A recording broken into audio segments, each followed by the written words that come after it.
Les amis, aujourd'hui, je suis trop heureux parce que j'ai une chance de fou. Je me trouve dans la ferme la plus célèbre de YouTube, je pense. Je fais la ferme de Cagnols avec Benoît. Comment ça va, Benoît? Ça va bien.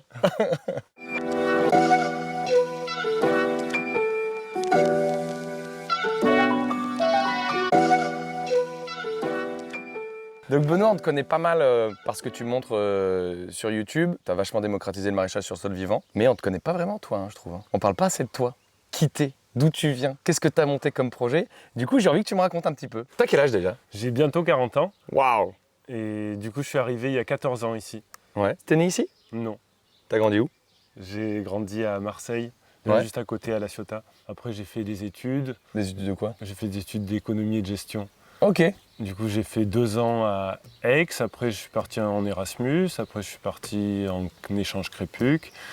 Je sais T'as pas. fait des études? Est-ce que t'es issu du milieu agricole? Non, je suis pas issu du milieu agricole. Pas du tout. Ouais, je fais des études d'économie, je sais pas, parce que Ouais. mon pote il faisait des études d'économie et du coup je me suis dit, bah tiens, Je vais faire ça. je vais le suivre. En fait, ce qui était bizarre, tu vois, c'est j'ai fait mon master 1, je l'ai fait au Canada, Ouais. et pour s'inscrire en master 2, et ben, du coup, il fallait faire une lettre de motivation. Ouais. Comme s'il fallait être motivé pour faire continuer des ses études, alors qu'en fait j'avais l'impression que tu vois qu'aller à la fac c'était juste apprendre plein de trucs et après décider ce que tu allais faire dans ta vie. Et du coup là en fait il fallait expliquer ce que tu allais faire dans ta vie en faisant une belle lettre de motivation pour qu'il daigne peut-être te prendre. Et en fait là ça a commencé à marquer déjà un point bizarre. Et en même temps que ça, tu vois, juste avant, quand j'ai fini mon master 1 qui était au Canada, Ouais. c'était un échange Crépuc avec une université anglo-saxonne à Montréal. Du coup, à la fin de l'année, je suis parti au Mexique. Et puis finalement, à la place d'aller faire mon Master 2, j'ai décidé de retourner au Mexique. Et t'allais faire quoi au Mexique? Et je suis allé, parce que j'avais rencontré un gars qui avait un espèce de dispensaire et qui soignait des gens. Et puis il m'avait proposé de m'apprendre à soigner. Du coup, je suis allé voir ce gars-là. Donc t'as arrêté complètement tes études comme ça du jour au lendemain? Ouais. Ah ouais? Qu'est-ce qui fait que tu te barres du Mexique du coup? Au Mexique, j'ai appris à faire des massages, je faisais les gâteaux pour gagner ma croûte un petit peu. Et j'avais rencontré des amis qui faisaient plein de trucs d'artisanat. Donc du coup, j'avais acheté quelques pierres, machin. Et mon idée, c'était de faire des colliers, machin, et de les vendre à La Ciotat pour repartir. Ok. Et du coup, c'est ce que j'ai fait, mais j'ai fait plein de colliers et tout, c'était marrant. Mais en fait, j'ai pas réussi à les vendre. Du coup, finalement, je suis pas retourné au Mexique. Mais ce qui m'a vraiment marqué là-bas, c'est que tu vois, dans l'idée, tu vois, ça m'avait fait déjà ça sur un autre voyage quand j'étais parti avec Tibet Libre au Népal, dans un camp de réfugiés quand j'avais 18 ans. Mais c'est que les 2 fois, j'étais parti dans l'idée, tu vois, de vouloir aller aider les gens, quoi. Et en fait, quand je suis revenu du Mexique, en fait, c'était toujours le même constat, c'est qu'en fait, pour aider les autres, il fallait arrêter déjà de les polluer avec nos modèles. Ils avaient tout pour être heureux, mais ils étaient totalement pollués par nos modèles de développement. Et quand t'as pas de thunes dans ces logiques-là, c'est pas fun, quoi. Donc ça c'est un de tes premiers déclics, on va dire écologiques, on peut dire ça? Ouais, en tous les cas, sur le fait que finalement, le que modèle notre monde, il occidental, tourne, c'est ouais. peut-être pas la solution à tous les problèmes, quoi. Et au Mexique, ce qui est quand même assez frappant, c'était aussi, tu vois, j'étais un petit peu dans l'univers du soin, du coup, je me suis intéressé à l'alimentation. Et au Mexique, c'est là où tu as un des plus gros taux d'obésité. Ouais. Tu vois, tu as des bananes, tu as des fruits de partout, et en fait, tu te retrouves avec 30% de la population obèse, parce qu'en fait, du coup, il y a du coca à gogo, du sucre partout. En fait, dès qu'ils ont arrêté de manger de manière traditionnelle, ils ont bouffé les merdes du marché nord-américain, ouais. avec, qui sont rentrés par vagues massives après les accords de l'ALENA, et du coup, ils ont rendu malade quasiment toute la population. En fait, c'est là où, tu vois, de cette sensibilité aux soins, ça m'a un petit peu amené vers l'agriculture. Ok. Et donc du coup, à quel moment tu fais ton déclic, tu transites vers le monde agricole? Après les colliers, je suis retourné 1 an en Italie, voir Ok. des potes. Du coup, après 1 an, à m'intéresser un petit peu à l'alimentation et puis à boire des coups, je me suis dit ce serait peut-être intéressant de faire un truc de ta vie et j'ai eu envie de me poser, tu vois. Ok. Et du coup, c'est grâce à l'aide de mes parents que j'ai pu acheter du coup, cette ferme ici, quoi. D'accord. Voilà comment ça a commencé. Du coup, je suis arrivé en août 2007 ici. Donc 2007, Ouais, ça fait combien d'années ça, 2007? 14 ans? ouais, Non. 14, 15, quelque chose comme 14 ça ans, bientôt. 2007, ouais même 16, attends. 7 Trop. et 3, 10, 20. Ouais, 16 ans. Quand tu achètes cette ferme, en 2007, tu avais déjà fait des formations en agriculture ou pas du tout? Non, mais heureusement. Bien, pas heureusement, mais en tous les cas, si j'avais fait des... Non, j'ai vu des documentaires Arte qui montraient, tu vois, toutes les problématiques de cette agriculture. Du coup, je ne vais pas aller faire une formation pour apprendre à faire cette agriculture qu'on ne veut pas faire. Ah ouais, donc tu t'es lancé sans formation du tout? Bah ouais. T'as commencé par quoi, le maraîchage direct ou... Bah, j'ai commencé surtout par retaper les bâtiments, par mettre une cuisinière dans la maison et par planter les arbres. Ok, c'est vraiment le premier truc que t'as fait, planter les arbres. Ouais. Parce que là, la ferme, elle fait quoi, 14 hectares? 13 hectares, 13 avec la forêt, je disais tout à l'heure 17. 17, maintenant. ouais. Voilà, en cultivable, potentiellement 13 hectares, quoi. Ouais, 10 hectares, ouais. Ok. Et donc du coup, tu commences à planter les arbres. Ouais. Comment tu fais le choix de tes arbres à l'époque? Alors j'ai pris une partie d'arbres fruitiers, tu vois, dans des vergers conservatoires parce que du coup ça me tenait à cœur d'avoir plein de variétés, diversité. En tant que néo-rural, tu vois, c'est des trucs de t'as envie d'avoir des fruits de toutes les couleurs. Et puis d'un autre côté, il y avait quand même une grande surface et du coup il y avait des aides à la plantation de noyers. C'était un terroir quand même à noix et puis je me disais de toute façon, moi je voulais pas faire agriculteur même quand je me suis installé ici, donc je me suis dit bon si tu plantes 5 hectares de noyers, les noix ça tombe tout seul. Les arbres, ça pousse tout seul. Bon, ça va te prendre un peu de temps, mais du coup, ça pourra te faire une rente, tu vois, et pouvoir couvrir les frais de la ferme. Donc, du coup, on a planté 5 hectares de noyers. 5 hectares de noyers? Ouais. Waouh, t'en as planté combien? Ça fait 400, quoi. Ça fait 80 arbres hectares. C'était le... 80 arbres hectares? Ouais, c'était le... Ah, c'est très peu dense. Ben, c'est le minimum, sinon, c'est pas considéré comme une noyeraie. Ah, c'est le minimum, ouais, mais tu aurais pu mettre plus. Ouais, j'aurais pu mettre plus. Il y a des modèles où des fois tu plantes 250 arbres par hectare, du coup tu as plus de subventions, mais au bout de 15 ans, 10 ans, tu es obligé d'en couper la moitié. Oui, parce que le noyer devient très très gros, quoi. Et le reste des fruitiers, parce que j'ai vu plein de choses, hein. T'as des poiriers, des pommiers, j'ai vu des pêchers aussi. Tout ça, c'est planté en même temps? Sur les fruitiers, je crois qu'on en a planté à peu près en moyenne une vingtaine par année, quoi. Peut-être un peu plus, parce que là, si je compte, je crois que je dirais que j'en ai mis 400, quoi. Ah, 400 arbres. Ouais, à peu près. De plus que les noyers, quoi. Ah ouais, 400 fruitiers en plus des noyers. Mais ça dépend ce que tu comptes. Tu vois, par exemple, un fée de Joie, est-ce que tu le comptes comme un fruitier? Ah bah, je pense, oui. Tu le Bon, comptes bah pas alors. comme un fruitier? Ouais, moi je le considère comme un fruitier, du coup 400 à peu près. Bah ouais, c'est bon le feijoa. Faudrait que tu poses la question. Non, parce que tu vois, ça fait plus comme un arbuste, mais... Ouais. Bah ça peut devenir gros. Il Ouais. est où? Il est où ton feijoa là? Moi là, il y en a 3 là en face. Ouais, c'est un arbuste. Bon, c'est un arbre, c'est un fruitier. Ouais, on va lui donner un petit peu de Parce qu'un carrure. plant de vigne, c'est un arbre. Alors un plant de vigne, voilà, ça c'est... Lui peut-être, tu vois, mais les autres là-bas qui sont mis en... Bon, Pas ça se forcément. discute quoi. Ça se discute, on est d'accord. Donc du coup, tu commences, tu plantes tous ces noyers, tous ces fruitiers. Tu disais, tu t'installes ici, tu n'as pas forcément envie d'être agriculteur. À quel moment tu te considères comme paysan? Quand tu commences à arriver à planter un arbre, à faire pousser des légumes, à construire une maison, à faire ton bois, du coup ça prend quelques années quoi, une dizaine d'années, Ah ouais, 5 ans. 5 ans. 10 ans. C'est-à-dire que tes premières productions, tu les as vendues combien de temps après s'être installé ici? Je vais vendre des légumes à partir de 2017. Ah oui, donc c'est ça, 10 ans après. Ouais. Là, sur la question quand est-ce que je me sens paysan, là j'ai dit 10 ans, mais c'est peut-être au bout de 5 ans.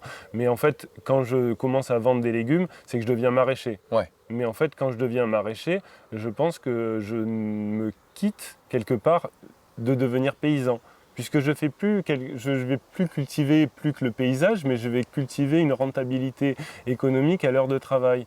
Ce qui est un peu différent. Et je sens une certaine amertume, tu vois, en moi, à tous les compromis que cette logique économique de la rentabilité t'amène à faire, quoi. Et là, du coup, j'ai envie de me calmer un peu parce qu'en fait, sinon, tu peux partir vers des endroits où tu n'avais clairement pas envie d'aller, tu vois.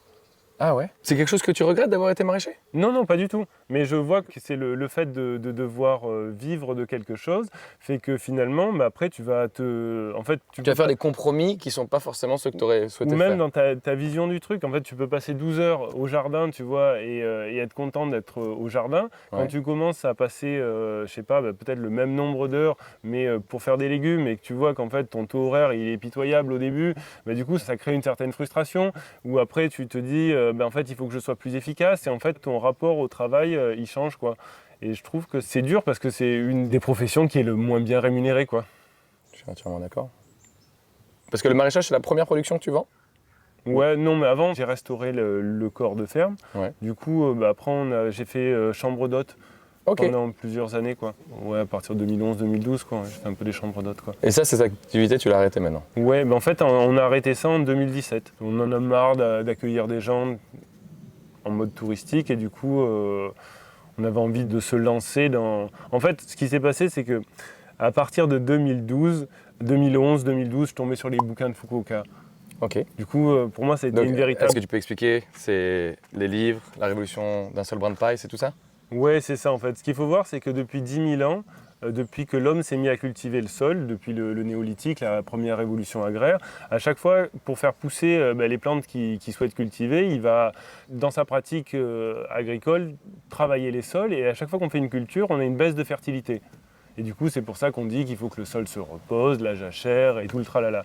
Et là, on est au Japon dans les années 50 et il y a un gars qui cultive toutes les années de l'orge et du riz sur sa parcelle. Et à chaque fois qu'il cultive, il augmente la fertilité du sol. Et ses rendements augmentent et il arrive finalement à avoir des rendements équivalents à ses voisins en conventionnel, mais sans engrais chimiques, sans pesticides, et au lieu de détruire les sols et de polluer l'eau, en aggradant les sols. Donc là, on a pour moi une véritable, c'est la deuxième révolution agraire ou agricole, où on peut finalement arriver à produire des plantes que nous, on a besoin de consommer humain, dans son cas de la céréale, mais sans détruire. Et ça, c'est juste génial. Donc quand tu vois ça, tu as ta réponse au documentaire Arte. Donc du coup, depuis que... Mais est-ce que tu peux expliquer comment Fukuoka il s'y prend? La clé, c'est pas de travail du sol et restitution des pailles et des céréales sur son champ. Il a aussi toujours un couvert de trèfle et on voit après quand on lit tous ces bouquins que finalement il inonde pendant 4-5 jours sa parcelle,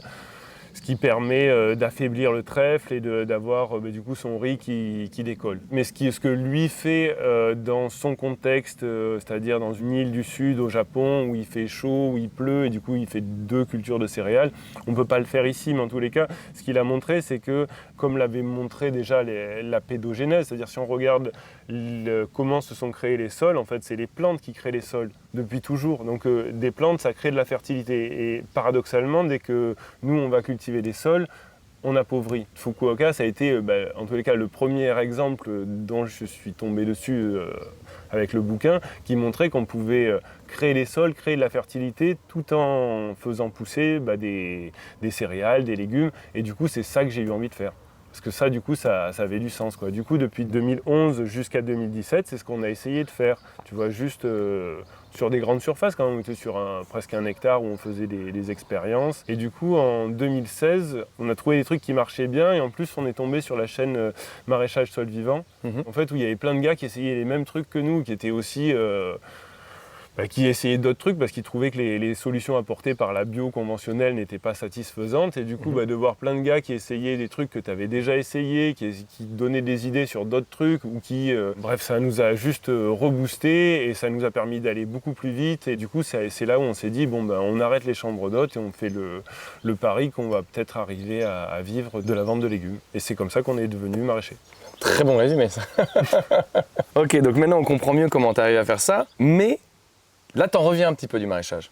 C'est pas que je reviens du maraîchage, moi j'aurais bien aimé, tu vois, arriver à vendre mes légumes, mais c'est vrai que, en fait, moi ce qui m'animait, c'était surtout d'essayer de faire pousser des plantes. J'ai eu du mal à les vendre, mais c'est un autre métier, tu vois, et ça demande beaucoup de métiers, en fait, d'arriver à vendre. Et là, vu les surfaces, tu vois, le discours de l'agro-industrie, c'est de dire oui, mais la bio, ça pourra jamais nourrir tout le monde. Donc moi, j'avais envie de montrer qu'on pouvait, tu vois, produire en masse, quoi. De façon correcte. De façon correcte, sans détruire les sols, à la Fukuoka. Du coup, si tu fais 3 plants de courgettes, on va te dire « Ah oui, mais c'est bien pour ton petit jardin ouais. ». Donc du coup, on a envoyé des planches où on a sorti des tonnes de courges, mais après, quand tu sors des tonnes de courges, à qui tu les vends? Ouais. Et c'est là où on a eu un peu du mal. C'est pour ça que finalement, à partir de 2020-2021, on va se diriger vers la multiplication de semences parce que du coup, c'est tout par contrat. Et si tu as plusieurs contrats de 10-20 kg de graines de potimarron, là, tu peux en planter du potimarron. D'accord. Et donc la multiplication de semences, tu es en contrat avec Cocopelli ou avec d'autres gens? Avec Cocopelli et d'autres. Ok. On embrasse Ananda s'il nous regarde. J'adore faire ça, j'ai l'impression de faire la télévision dans les années 80. Ananda, si tu nous regardes, on t'embrasse. Donc multiplication de semences maintenant tu fais et production de CBD aussi. Ouais, l'année passée ils ont changé un petit peu la loi, du coup on a fait un petit essai sur du CBD. Et là cette année on a mis beaucoup de CBD parce que du coup le marché de la semence est un petit peu cassé la gueule, du coup on a eu beaucoup moins de contrats et du coup on espère bien arriver à vendre nos fleurs de CBD et nos huiles de CBD qu'on va faire pour pouvoir continuer quoi. Bah ouais, trop bien. Bah écoute Benoît, ce que je te propose c'est qu'on aille voir tout ça maintenant, en vrai. ça marche. Donc c'est un peu ici que tout a commencé? Non, un peu plus loin, mais là en fait ce que je voulais te montrer, c'est que tu vois, là, dès que tu as un bon sol, en fait tu peux avoir des plantes qui poussent hyper bien, quoi. Ouais, c'est vrai, elles sont plantées limite de façon ornementale au pied du mur, quoi. Ouais, c'est ça. Mais en fait, le problème, c'est en fait qu'on a commencé à utiliser la bâche plastique parce que là, ça a beau bien pousser, et ben en fait, c'est juste pas rentable de produire des légumes comme ça. Et en fait, avec la bâche plastique, du coup, là, c'est beau. Et en fait, là, dans tous les jardins qu'on va voir, il y a de la bâche partout. Ça peut paraître dégueulasse, mais en fait, c'est ce qui permet de faire le compromis de cette bâche. Ça permet de faire une agriculture qui continue à préserver les sols et qui fait des bons aliments, alors que sans la bâche, on ne peut pas en vivre, quoi. Ouais. Mais du coup, j'aime bien ces plants-là sans bâche, mais tu vois, de suite, tu te retrouves avec du liseron. Donc en fait, sur des plantes à fort développement comme des courgettes, ça passe. Ouais. Mais sinon, sur les Effectivement, autres... il y a des adventices de partout, du liseron. Et pourtant, tu vois, à chaque fois on dit il faut pailler, mais t'as beau pailler, t'as beau mettre 30 cm sur le liseron, il va ressortir. Donc en fait, si tu veux te débarrasser d'une plante comme ça, il y a la version glyphosate, il y a la version charrue, travail du sol, et puis il y a la bâche plastique, quoi. Ou sinon, il y a des heures et des heures de désherbage. Et là, toutes ces vignes, c'est toi qui les as plantées aussi? Ouais, tu vois que ça peut quand même bien pousser, quoi, sur un sol sans engrais. Et là, c'est carrément, on est sur de la vigne arbre, hein, on peut le dire là. Hein. Elle a quel âge cette vigne? Eh ben, elle doit avoir 14 ans. 14 ans aussi. Elle est magnifique. Tu l'as beaucoup taillée? Ouais, là on taille pas mal, quoi. Sinon ça monte sur, ça dépasse le... Ça monte sur le toit, ouais. Elle est très productive du coup? Ben, regarde les grappes, hein. Ouais. Il y en a beaucoup après. Pas toutes les grappes sont saines. Donne des fruits, ouais. C'est que ça se fait bouffer par les frelons. Et là, tu as même des bananiers, quoi. Ils sont productifs? Ouais, on a eu 3 régimes de bananes. Mais non! Mais ils sont pas arrivés à maturité. Tu vois, ils sont encore, on voit encore. On m'a dit qu'il fallait couper la fleur. Du coup, on a coupé la fleur, mais on n'a pas réussi à remplir les bananes ne se sont pas remplies d'amidon. Et tu vois, c'est un bon exemple de fertilité d'un sol. Ouais. Le bananier, ça se multiplie de lui-même comme ça, là. Ouais, là, c'était un petit bananier qui est arrivé dans une poubelle. Et maintenant, ça ressemble à ça. Là, pourquoi il y a autant de fleurs, là? Et ça, c'est justement les cosmos où on va multiplier les graines pour Cocopelli. Ah, d'accord. S'il y a des gens qui achètent des graines de cosmos l'année prochaine, c'est probable qu'elles aient été produites ici. Excellent. Voilà. Il y a vraiment... Moi, ça me fait rêver, parce que comme je veux faire un jardin forêt sur 2,5 hectares, de voir tous ces fruitiers comme ça, là, t'imagines même pas à quel point je suis heureux de voir tout ça. Ça me fait trop du bien, genre. Là, quelques petits plants de CBD aussi. Ah oui, il y en a de partout, en fait, comme ça, tout le long. T'as tout planté en agroforesterie, en fait. Ouais, non, t'as pas envie de dire ça, Oui, si tu veux. Mais j'adore ces arbres-là. Tu sais, ces aziminiers, ça fait des mangues. Ah, mais ça, c'est super intéressant, parce que j'en parle tout le temps de l'azimine. Parce que, bon, même si j'imagine que maintenant, ça commence à être connu, il y a encore pas tout le monde qui connaît l'aziminier. L'azimine, ça ressemble à des mangues, ça s'appelle des mangues papao. Et moi, il faut savoir que la mangue, c'est mon fruit préféré, en fait. Et comme je ne prends plus l'avion depuis un petit moment et que je ne mange pas des trucs qui viennent chez nous en avion, je ne peux plus manger de mangue. Mais ça ressemble, c'est un goût entre la mangue et la banane apparemment. Ouais, avec une texture un peu comme de l'avocat. C'est moins filandreux, mais c'est bon. Ah, c'est super bon. C'est bon. Si c'est pas vraiment une mangue, mais c'est bon. Ouais, ça peut y ressembler un peu. Je me permets mais tu vois, il y a différents cultivars. Je sais pas, je les ai pris chez la pépinière du Bosque et il a un cultivar qui s'appelle Mango. Ok. Et le cultivar Mango, j'en ai pas encore. C'est pas celui-là, j'en ai d'autres. J'ai pas eu encore de fruits, donc peut-être que lui a une chair normalement plus orangée et peut-être un goût plus proche de la mangue. Et pourquoi ces arbres-là, on peut les faire pousser chez nous, contrairement à la mangue, c'est qu'à la base, ça vient d'Amérique du Nord. Donc ça résiste normalement à moins 40. Ouais, déjà moins 20. Moins 20, c'est à l'aise. Ouais. Donc ça, c'est déjà pas mal. Ouais. Il a quel âge celui-là? Peut-être 7-8 ans. Mais ça, c'est des arbres qui ont souffert, hein, peut-être 8 ans. 7-8 ans, mais sans irrigation ou il y a les tuyaux en dessous? Non, il n'y a pas d'irrigation, mais c'est pour ça, peut-être qu'il a 9 ans. Mais en fait, là, ils ont vraiment souffert au début. Parce qu'ils n'aiment pas trop être en plein cagnard. C'est ce que j'allais dire, il paraît que c'est assez calcaire. C'est difficile à cultiver, il paraît. Au début, c'était dur, mais là c'est bon, quoi. Apparemment, pas trop le cagnard, à l'abri du vent aussi. Tu vois, là, ils sont plein vent, sur du calcaire. Pas tout ce qu'il faut pas. Donc ils ont souffert au début, j'en ai perdu plusieurs. Je déconseille de faire ça, il faut les arroser au début. Ah ouais. T'en as planté combien, les aziminiers? Je sais pas, je dois avoir une quinzaine. Ah ouais, quand même. Mais ça, c'est pour se faire plaisir. Ah ouais. Et ça aussi, ça j'adore. Ça, c'est un kaki pomme. Un kaki pomme. La variété, elle s'appelle comme ça, kaki pomme? Non, c'est les kakis qui se mangent pas blettes, mais le kaki, il a perdu son amertume alors qu'il se tient encore. Ok. Du coup, tu peux le transporter et c'est juste trop beau, c'est trop bon. C'est un plaque minier quand même? Ouais. C'est vraiment un plaque minier, c'est juste la variété qui est comme ça, quoi. Kaki pomme. Donc dans les kakis ou les plaques mines, tu Ouais. vas avoir deux types, quoi. Ceux qu'il faut attendre qu'ils soient bien blettes pour qu'ils aient perdu leur amertume, et ceux qu'on dit pommes qui l'ont. Qu'on peut croquer direct, quoi. Ouais. Et alors, blette, parce que pareil, tout le monde ne connaît pas forcément les kakis. Blette, qu'est-ce que ça veut dire? Bon, c'est qu'ils soient bien. Périmé. Ou bien mous. Des fois, c'est le gel qui les rend blettes. Mais C'est par ça. exemple, si tu es à la Ciotat et que tu as des kakis, il n'y a pas de gel, quoi. Mais à un moment, ils deviennent quand même rameaux. Voilà, c'est ça. Normalement, c'est un coup de gel en début d'hiver qui fait que le fruit devient bon, en fait. Ouais, on peut dire ça. On peut dire ça? Moi, je sais pas trop comment on dit, du coup. On peut dire ça. On va voir normalement ton premier jardin, là où tout a commencé. Ah oui, c'est ça mais que tu m'as c'était dit. là-bas. C'était Ah bah là-bas. on a oublié, on s'est perdu, on a commencé à regarder les arbres, c'était en bas alors qu'on se balade. Non, mais c'était juste après les cosmos, mais. Mais on peut regarder le sol, parce que c'est Bah oui. intéressant. Du coup c'était celui-là ton premier jardin? Ouais. T'avais cultivé là cette grosse planche quoi. Ouais, même, tu vois, pas jusqu'au bout. Donc là, on est sur un truc où on a commencé à rapporter de la matière il y a 14 ans, Ouais. 14-15 ans. Depuis ce moment-là, on n'a plus jamais travaillé les sols. Et tu vois, on te dit à un moment, ouais, il faut travailler les sols pour que le sol il soit souple. Donc là, qu'est-ce qu'on a fait? Nous, on a mis de la matière organique pour nourrir l'activité biologique du sol. On a mis la bâche pour pas s'emmerder à désherber. Là, on a fait des trous quand même pour pouvoir planter Bah là, les aubergines là. les aubergines. Et donc, tu vois, là, on n'a pas planté ici pour pouvoir circuler. Donc là, j'ai mon trou de plantation. Voilà. Donc là, j'ai pas travaillé le sol. Cet hiver, en fait, l'année passée, il y avait des piments Goria ici. Ouais. Donc là, on a coupé le piment Goria et on est venu rajouter, tu vois, du broyat comme ça pendant l'hiver pour nourrir la vie biologique du sol et éviter que ça s'enherbe. Ouais. Là, maintenant, bah, pour les aubergines, qu'est-ce qu'on a fait? On a enlevé ça. Alors, d'habitude, je le fais à la truelle, mais là, on peut essayer. Alors, tu vois, tu fais ton trou. Voilà. Tu mets ton godet et donc là tu vois comme la souplesse du sol et tu vois que les racines elles vont pas avoir de difficulté à descendre, à s'enraciner. Parce que là on dirait quasiment du terreau ton sol. À la base c'est quoi? À la base c'est une prairie sur un coteau calcaire, une prairie avec un taux de matière organique à peu près de 1-2%, très bas, peu poussante. Et avec un taux d'argile à peu près 30%. En 30%. gros, un terrain que la plupart des gens considèrent comme très peu fertile. D'accord. Et Pas beaucoup de maintenant, sable, bah, là j'ai pas senti beaucoup de sable là-dedans. Non, mais à 30% d'argile, c'est bien argileux. Hein. Bien argileux, ouais. Ah ouais. Et puis il y a des limons et non, c'est bien collant quoi. Donc t'as commencé là, tu cultivais ça pour toi. C'est ça.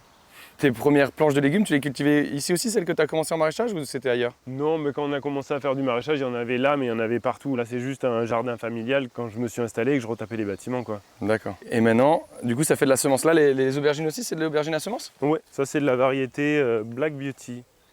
Black Beauty. Après, où est-ce qu'on va? On peut descendre. Ah, tu connais ça? Sans doute. Hein. Qu'est-ce qu'on a là? Ah, bah c'est les mûriers, ça. Ouais. Mûrier platane. T'en fais goûter un peu ou tu prends tout pour toi? Bah, je me demandais si. C'est l'heure où je goûte, moi aussi. C'est bon, ça. Tu vois, ça, c'est mon rêve, quoi. Pouvoir faire ça toute la journée. Un truc et manger. Pareil, mûrier platane, c'est pas un sauvage, toi qui l'as planté. Ouais, j'ai planté, ouais. Là, une bergerie. T'as eu des moutons? Ouais. Que t'as plu? Ouais, j'ai plus, ouais. Ah Ah. oui, là j'en ai un avec un âne, mais c'est pour la compagnie quoi. Ah ouais? Et parce que du coup, t'as vraiment fait de l'élevage à un moment? Non, j'ai essayé, mais je t'ai pas fait pour ça. Ah ouais. Je comprends mieux une plante qu'un animal quoi. Tu veux voir la rhubarbe? Ouais. Une petite feuille de rhubarbe. Du coup, bah là, c'est toujours pareil en fait. C'est un endroit où c'est difficile de cultiver. Du coup, on a mis de la matière, on a mis une bâche, et là, on a essayé d'autres plantes, mais qui s'y trouvaient pas bien. Mais là, la rhubarbe, bah, elle a l'air d'avoir trouvé son spot, quoi. Et là, on est assez. C'est plus de la rhubarbe, c'est de la canne à sucre. Bon, on disait c'est toujours bon pour aller en manif.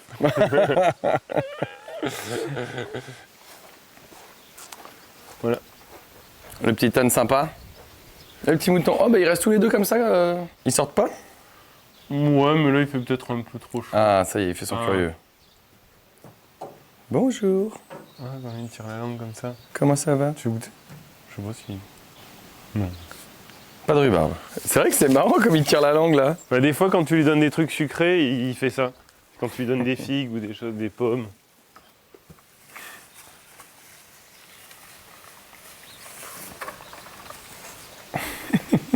Qu'est-ce que c'est calme les amis ici. C'est trop agréable. Et ces petits bambous là qui sont un petit peu à droite à gauche, tu les as contenus? Non. Ah donc à tout moment ça envahit le territoire? Ça pourrait, mais tu vois, il va prendre son espace. Ouais. Et en fait, il y a une bambouserie au buisson. Ouais. Et le gars, il expliquait que en fait, le bambou, là, tu vois, il va prendre son espace. Et en fait, à chaque fois, qu'est-ce qu'on fait? On vient toujours tourner autour. Et du coup, on le contient et puis lui, il n'arrive pas à respirer. Et en fait, lui, il dit, si tu veux arrêter que le bambou s'expanse, il faut rentrer dans la bambouserie, dedans, et couper 2 tiges sur 3. Et comme ça, tu fais du vide à l'intérieur et il va recentrer son énergie sur l'intérieur au lieu de toujours partir. Parce que là, il agonise. Tu vois comment c'est serré, là? J'ai pas encore essayé parce que là, ils sont encore dans une phase d'installation. Mais il m'a convaincu par le discours. Je ne l'ai pas encore mis en pratique. Mais vu comment tous ces bambous se tenaient à leur place, ça me paraissait tellement logique, quoi. Bon, alors du coup, j'ai pas mis de barrière et je m'en inquiète pas plus. On verra. On verra, ouais. Donc là, t'as rien planté dessus. Ah si, ça sort de terre, pardon. Voilà, ça c'est du CBG, Ouais. c'est du cannabis qui a été sélectionné pour la molécule de CBG. Il y a des semis aussi de potimarron, donc là ça fait bâche, mais après ça va faire d'air. Ah ouais, du coup les potimarrons vont couvrir la bâche et le CBG va monter en l'air, quoi. C'est ça. C'est une version jamaïcaine du mille pas, quoi. C'est ça. Cette serre là, dont tout le monde rêve, tu l'avais vu quelque part le plan là? Parce que t'as fait ça il y a combien de temps? On a commencé à construire ça en 2015, je crois. Et du coup, ouais, tu l'avais déjà vu ailleurs ça, ce procédé avec l'eau dedans? J'avais déjà vu dans un bouquin dont je me souviens plus, mais le titre, des dômes comme ça géodésiques avec du coup des masses d'eau à l'intérieur pour faire inertie, quoi. Ok. Donc ça c'était le principe et du coup on a fait notre truc, quoi. T'as déjà fait une vidéo dessus de présentation de ça, il me semble. Ouais. Donc ça sert à rien qu'on s'attarde dessus. Ça là, c'était pourquoi ça, ce bâtiment là, avec toutes ces portes là? Ben, en fait c'est parce que le bassin fait presque 4 mètres de profondeur. Du coup en fait on a construit des murs pour tenir la poussée de l'eau. Donc, Ah en ça fait, c'est des murs que t'as construits toi? ouais, c'était pas prévu, ouais. D'accord. Donc ça c'est après, en fait on s'est retrouvé, vu la typologie du terrain, à devoir faire finalement un bassin beaucoup plus profond que prévu. Et donc du coup on est venu construire des murs pour tenir la poussée du bassin. Et du coup on a essayé de faire un truc qui soit pas trop moche, quoi. Voilà, donc là c'est de l'adaptation. Ces portes, elles te servent à quoi du coup? C'est un labyrinthe secret? Non mais tu vois, tu peux y mettre des trucs, tu vois, dedans, pour stocker. Et là par exemple c'est du pinard que tu fais toi? Non mais là c'est des barriques qu'on a récupérées. On a prévu de faire du cidre l'année prochaine. Trop bien. Je suis avec des Bretons en ce moment dans la tournée, je peux te dire qu'ils vont être contents d'apprendre la nouvelle. Ils Ils veulent faire. venir nous aider à ramasser les pommes. Donc là on se rend bien compte effectivement, chaque parcelle a sa bâche et sa matière organique en dessous quoi. C'est vraiment... Dessous, un peu dessus, et puis des arbres autour. La parcelle qui est là-bas, là où il y a tous les jeunes arbres, c'est chez toi aussi ou pas? Ouais. C'est encore du noyer? Non, bah, là-bas il y a des châtaigniers et des pruniers. Plus d'autres, tu vois, en bordure du voisin, on a mis des haies champêtres. Mais, Carrément. Pour reprendre ce que tu as dit en intro, je trouve ça c'est vraiment du travail de paysan parce que tu façonnes vraiment le paysage quoi. bah, ça c'est beau, quoi. C'est ça. Mais c'est pas le truc que tu vas pouvoir exploiter de la manière la plus efficace, quoi. Déjà si tu mets où sont les châtaignes, où est-elle, surtout si tu commences à mélanger les variétés, tu vois, juste pour savoir où est-ce qu'il faut aller, bah, du coup ça nécessite d'être tout le temps là, quoi. Ouais. Et du coup bah, tu peux pas forcément payer un saisonnier qui sache exactement ce qu'il faut faire, quoi. Je ne sais pas si vous vous rendez compte de l'énorme diversité qu'il y a. Moi, je me régale, il y a vraiment des arbres différents de partout. Là, on arrive sur une petite serre de kiwi. Enfin, une serre. Un tunnel de kiwi. C'est génial. Et là, le sol, c'est quoi? Parce qu'on dirait un paillage. Ah ouais, bah là on n'a pas mis de bâche. Ah, vous n'avez pas mis de bâche, là. Là, les fleurs qu'il y a de l'autre côté, Ouais, c'est du... de la semence aussi. Ouais, c'est ça. C'est du coquelicot Red Chief. Et les arbres des aziminiers à côté. Ouais. Et celui-là, là, Un brugnon. magnifique.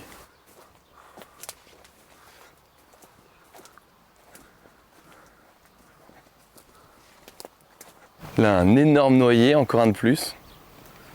Et un petit nid de quoi? Eh ben, je sais pas. Je sais pas si c'est. Je crois que c'est les pies qui font les nids comme ça. Donc au niveau des semences que tu cultives, essentiellement des fleurs? Non, bah là cette année oui, on a pris quelques contrats de multiplication de graines, de fleurs, mais sinon ce qu'on a fait le plus c'était cucurbitacées et solanacées quoi. Ok. Surtout tomates et courges quoi. Et ça, c'est encore un autre métier, semencier? Bah c'est un petit peu, c'est faire des légumes, mais par exemple si tu es maraîcher, ce qui est important c'est d'avoir plein de diversité et puis d'arriver à vendre tes légumes. Si tu es multiplicateur, ce qui va être plus important, c'est de garder une graine qui soit viable et de préserver la variété et du coup de limiter les risques d'hybridation, quoi. C'est-à-dire que là, quand on faisait par exemple quand on a fait du potimarron Red Curry en bas, et ben en fait c'était la seule variété de courge maxima qu'on faisait sur l'exploitation.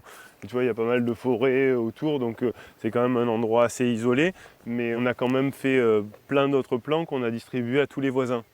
D'accord. Pour comme ça, s'ils faisaient du potimarron, bah, ils faisaient la même variété que nous et du coup bah, ça limite les risques tu vois, d'hybridation parce que si le voisin il fait une autre variété, qu'il y a une abeille qui passe chez lui avant de venir chez moi, bah, c'est problématique quoi. Pour ceux qui sont novices un petit peu dans ce métier-là, ce qui se passe, c'est qu'en fait, quand vous faites pousser une variété d'un légume, allez, on fait une courgette grésini, et à côté, on fait une courgette verte classique. Bah, si vous les plantez l'une à côté de l'autre et qu'il y a un pollinisateur qui prend du pollen de l'un et qui va dans le pollen de l'autre, eh ben, oui, vous allez avoir des courgettes de la variété que vous avez plantée, mais ensuite, la graine que vous allez retirer de cette courgette, bah, certainement que ce sera une nouvelle variété qui n'existe pas. C'est ça? C'est ça. Et donc du coup, quand on est semencier, comme ce que tu es en train de faire maintenant, c'est important de bien isoler ces cultures pour pas qu'il y ait d'hybridation. Qu'est-ce que tu en penses? Ah oui, c'est ça. Il y a un côté assez eugéniste. Ouais, bah ouais, mais c'est ça. Mais Ouais. ouais, c'est garder la pureté de la souche quoi. Ouais. Du coup, là, on se dirige vers où, Benoît? Et ben là, on est dans la petite noyerée. La petite. Ouais. Et la petite et la grande. Ouais, là c'est 1,5 hectare et là ça fait 3,5 hectares. Et du coup, tu vois, bah, là c'est les arbres que j'ai plantés en 2009-2010. Ouais. Du coup, bah, au début, je te disais, je plantais plein d'arbres. Au final, on a planté avec les arbres fruitiers, les noyers, plein d'arbustes, on a planté plus de 4000 arbres. Et du coup, en 2017, quand on s'est dit, eh ben, on va faire du maraîchage, en fait, il n'y avait plus trop de place, du moins, il y avait de la place parce que les arbres étaient encore petits, mais du coup, on s'est mis à implanter les planches de maraîchage entre les lignes d'arbres. Et du coup, bah, ça, c'est le maraîchage entre les noyers. D'accord. Et donc du coup, là, on est sur du maraîchage. Est-ce que c'est du maraîchage? Par exemple, là, tu as des planches de quoi? De poireaux, là? Tes planches de poireaux, c'est pour faire de la semence ou c'est... Non, là, c'est plutôt pour du maraîchage, mais ça peut être pour de la semence, je sais pas. Ça, c'est de l'ail éléphant et ça, c'est de l'oignon. Ah, il Et est fin, t'es la deuxième personne qui m'en montre. Je l'ai toujours pas goûté. Ah, bon. On va faire quelque chose alors.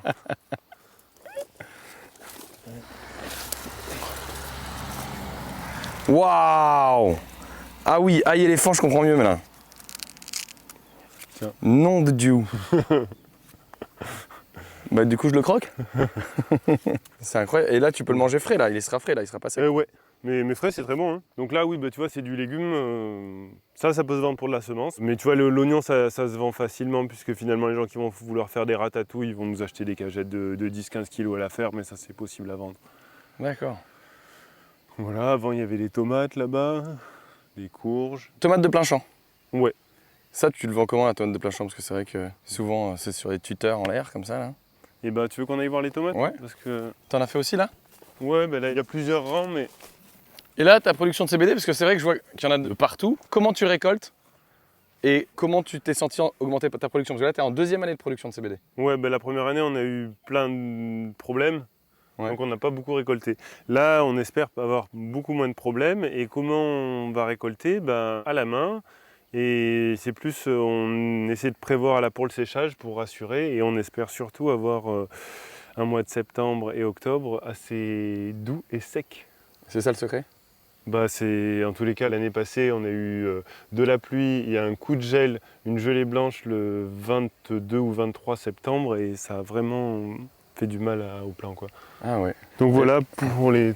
Ouais, vas-y, ce que j'allais dire, Voilà. ouais, tomates de plein champ. Voilà, les tomates, du coup, toujours pareil, hein, tu vois, là on a un sol vivant, bien structuré, fertile, donc on fait un trou à la truelle, on implante le plant qu'on a produit en pépinière, et après on met des grilles, comme ça se tuteur tout seul, et il n'y a pas besoin d'intervenir. Ça, c'est les grilles de chantier, quoi. C'est ça, avec tu vois un treillis là, c'est du 4 mm, les carrés ils font 20 par 20 et avec du coup je crois que ça fait 3,60 par 2,40 avec un truc tu fais 2 grilles. Mais elles sont déjà tordues comme ça quand tu les as Non, non, faut les tordre. C'est toi qui les as tordues, ouais. Ouais, bah tu te mets à 2 avec une planche et tu passes quelques journées. Ouais, c'est ce que j'allais dire. Ce qui est fou, c'est que là, vraiment, cette zone, elle est quand même très, très, très ombragée. Et pourtant, les plants de tomates sont en extérieur, ils sont très vigoureux, j'ai l'impression. Ouais, là c'est pas mal. Hein. Du coup, là on a mis au milieu le CBD, les tomates qui vont chercher la lumière. Et sur les côtés, on a mis des courges parce qu'elles elles vont pouvoir aller un peu récupérer ce qu'elles peuvent. Quoi. Ce qui est marrant, c'est que là, tu vois, quand je fais ma déclaration de Pâques, je peux déclarer que les noyers. Je peux pas déclarer ça. Donc je peux pas avoir d'aide sur les productions en agriculture bio, de ça. Parce que ça rentre pas dans le logiciel. Ah ouais? Puisque la noyeraie a plus de 3 ans, donc tu es censé ne pas pouvoir cultiver sous une noyeraie de plus de 3 ans. Alors que dans les faits, nous, on va produire du légume, et l'année passée aussi. Quoi. Et celles-ci de tomates, c'est quoi leur destination? Ça va être pour la multiplication de graines. Si D'accord. on a plus que le contrat, on va pouvoir vendre peut-être des tomates. Mais surtout, quand on extrait, quand on récupère les graines sont mûres quand la chair est aussi bonne. Donc en fait, on peut récupérer la chair et la vendre sous forme de purée fraîche de tomates. On cherche à vendre ça, tu vois, un moment l'année passée, on a fait beaucoup de graines de pastèque, on avait fait du jus de pastèque, c'était frais, c'est extrêmement bon, mais on avait des difficultés à le vendre et c'est un produit qui doit se consommer en frais parce qu'il n'y avait pas de pasteurisation, donc tu as toutes les vitamines, tu as vraiment un produit qui est trop bon, mais il faut arriver à le vendre hyper rapidement et le garder en chaîne du froid, ce qui complique un peu le truc. Le jus de pastèque, à quoi? La centrifugeuse Là, on extrayait à la main. Et après, on passait sur des tamis à la main, quoi. Et du coup, tout ce qui tombait, après, on le prenait et on le repassait dans une épépineuse pour que ce soit bien propre. Et dès que ça sortait l'épépineuse, on mettait ça au frigo. Et dans les bidons pépins alimentaires de 5 à litres. sécher. Et les pépins direct à sécher. Ok, super. Et là, sur cette planche, donc du coup, déjà, il n'y a pas que des noyers. Là, c'est quoi? C'est un pêcher? Ouais. Je me demandais, parce que bon, là, c'est vrai que tu as tes noyers en ligne. Là, c'est une noyeraie quasiment traditionnelle, quoi. Ouais, 80 arbres hectares. Voilà, 80 arbres hectares. Mais tu as quand même du fruitier partout sur ta parcelle, de façon ponctuelle. Comment tu fais pour récolter, justement? Si tu as envie de manger des pêches et que tu sais que les pêches sont prêtes, tu vas les ramasser. Tant qu'on est dans des logiques de jardinage, c'est tout à fait fonctionnel. Après, le problème, est-ce que c'est rentable de produire des fruits dans ces conditions-là? Et moi je dirais ça pourrait, mais en fait le problème c'est que là j'ai pas éclairci, donc en fait je vais avoir du petit calibre. En plus c'est possible que j'ai un peu de tavelure. Et en fait à part au marché, si je les vends en direct ou les gens viennent, sinon il n'y a aucun acheteur qui veut m'acheter ça, si lui doit les revendre. Donc en fait, tu te retrouves avec des produits d'excellente qualité gustative, plein de vitamines, machin, pas de traitement, mais que tu ne peux valoriser que si tu le transformes par séchage ou par jus. Et du coup, ça veut dire que si tu en as beaucoup, il faut qu'il y ait énormément de gens qui viennent ou que tu fasses plein de marchés, et du coup, ça complique toujours la machine, quoi. C'est ça. Mais du coup, toi, comment tu fais? Parce que vraiment, tu as des arbres de partout. Est-ce que tu laisses des fruits pourrir sur l'arbre? Tu laisses manger les oiseaux? Ouais, c'est pour les oiseaux et pour nous, en fait. Et t'as pas de problème de maladie de laisser les arbres sur fruits? Parce que j'imagine que, vu le nombre qu'il y a, tu peux pas manger toute la production que tu as. Non. Donc il y a quand même pas mal de fruits qui tombent. Ouais. Et tu nettoies pas? Non, après, il y a plein de petits arbres qui repartent et que tu peux mettre ailleurs, quoi. Ouais. On me dit souvent, parce que moi, je veux planter 3000 arbres. Et c'est un reproche qu'on me fait souvent. On me dit, mais comment tu vas faire pour récolter 3000 arbres différents? Tes fruits vont tomber au sol, ils vont pourrir, ça va faire de la maladie. Toi, tu le fais, t'as pas de problème de maladie. Non, mais encore sur les arbres, mais tu vois, c'est le même discours que sur les tomates. Tu vois, la plupart des gens, ils arrachent les tomates et ils vont brûler les tomates. La plupart des maraîchers font ça, mais est-ce que les problèmes de mildiou ont disparu? Si ça marchait, on le saurait, quoi. Nous, on ne fait pas ça et on n'a pas plus de problèmes de mildiou que les autres. Bien au contraire, en plus, on arrose nos tomates en aspersion, on fait tout ce qu'il ne faut pas faire et on n'a pas plus de problèmes que les autres. Et là c'est des plants qui sont en plein champ. L'année passée, on a ramassé des tonnes de tomates, quoi. Donc, il n'y a pas de problème de production, quoi. C'est rassurant, je trouve. Non, mais c'est quand même bien fait, quoi. Une plante, c'est fait pour pousser et pour produire plein de légumes, quoi. Si elle est dans des conditions correctes, c'est-à-dire un bon sol, ça marche, quoi. Les noix, par contre, elles, tu les récoltes. Ben ouais, faut les récolter, mais tu vois, par exemple, l'année passée, on avait tellement de boulot entre les récoltes des légumes pour les graines et les noix qu'on en a ramassé un peu, mais on en a perdu une partie, quoi. D'accord. La récolte des noix, je l'ai jamais fait, comment ça se fait? Mécaniser, il faut avoir un terrain de golf. Okay. Bien tondu et après tu peux ramasser avec des machines. Donc c'est exactement ce que vous faites pas ici. Voilà, donc là nous on est à quatre pattes et on ramasse les trucs. Donc on essaie quand même de bien tondre dessous parce que c'est quand même beaucoup plus pratique. Mais là tu vois qu'avec toutes les bâches, tu peux pas tondre la bâche. Donc sur la bâche, c'est quand même assez facile à les ramasser. Mais on a mis, tu vois, plein d'arbustes en intercalaire. Ouais. En fait, tout ce qui tombe dans l'arbuste, c'est perdu, mais c'est pas grave. Ça peut faire paraître comme si c'était un truc où on avait mis un système qui produisait beaucoup, mais qu'on ramassait rien. Mais en fait, par exemple sur les noyers, au début, quand je me suis installé, la fertilité du sol telle qu'elle était, les techniciens de la Copserno, ils disaient sur cette parcelle, tu produiras au maximum 1 tonne de noix, hectare. La fertilité ayant augmenté, là on voit les arbres, ils sont juste magnifiques, quoi. Si je produis 2,5 tonnes sur cette parcelle et que je perds 500 kg dans les arbustes en intercalaire, au final j'aurais récolté 2 tonnes de noix et peut-être que les arbustes en intercalaire, ils permettent d'avoir une biodiversité qui font que je ne suis pas obligé de balancer plein de traitements sur mes noix. Donc en fait, c'est peut-être le prix à payer pour pouvoir éviter tous les traitements. Et justement, niveau traitement, irrigation, toi c'est... Il n'y a pas de traitement et il n'y a pas d'irrigation. Rien du tout. Non. Mais sinon, c'est pas intéressant, quoi. Ou c'est trop fatigant. J'adore cette réponse. Du coup, on descend sur la parcelle. Qu'est-ce que tu as d'autre à nous montrer en bas? Là, moi, ce que j'aime bien, c'est de montrer, tu vois, là, ça peut paraître, tu vois, comme si on faisait rien et qu'on laissait tout à l'abandon. Non, on peut avoir des belles planches et en fait, on prend soin de nos trucs, mais c'est juste de ne pas faire des trucs qui sont inutiles, voire contre-productifs. Il y a plein d'actions. Tu vois, par exemple, tu te dis, c'est l'histoire du travail du sol. Tu vois, pourquoi je vais passer la charrue, je vais passer après, je sais pas, un cultivateur, et puis peut-être un autre truc pour affiner. Quand au final le ver de terre il fait le boulot vachement mieux et en plus tu vois à chaque fois qu'un ver de terre il vient déposer un peu de son mucus dans sa galerie et du coup il sécrète des ions ammonium qui vont permettre de faire profiter mon ail que j'aurais pas fertilisé avec des engrais chimiques ou même des composts ou des engrais organiques quoi. Pour travailler la qualité de ton sol, donc tu fais des apports massifs de matière organique. Ouais. Tu les fais tous les combien de temps sur chaque planche? Là tu vois je vais marcher. Tu vois là je sens que mon sol il est souple mais pas de ouf.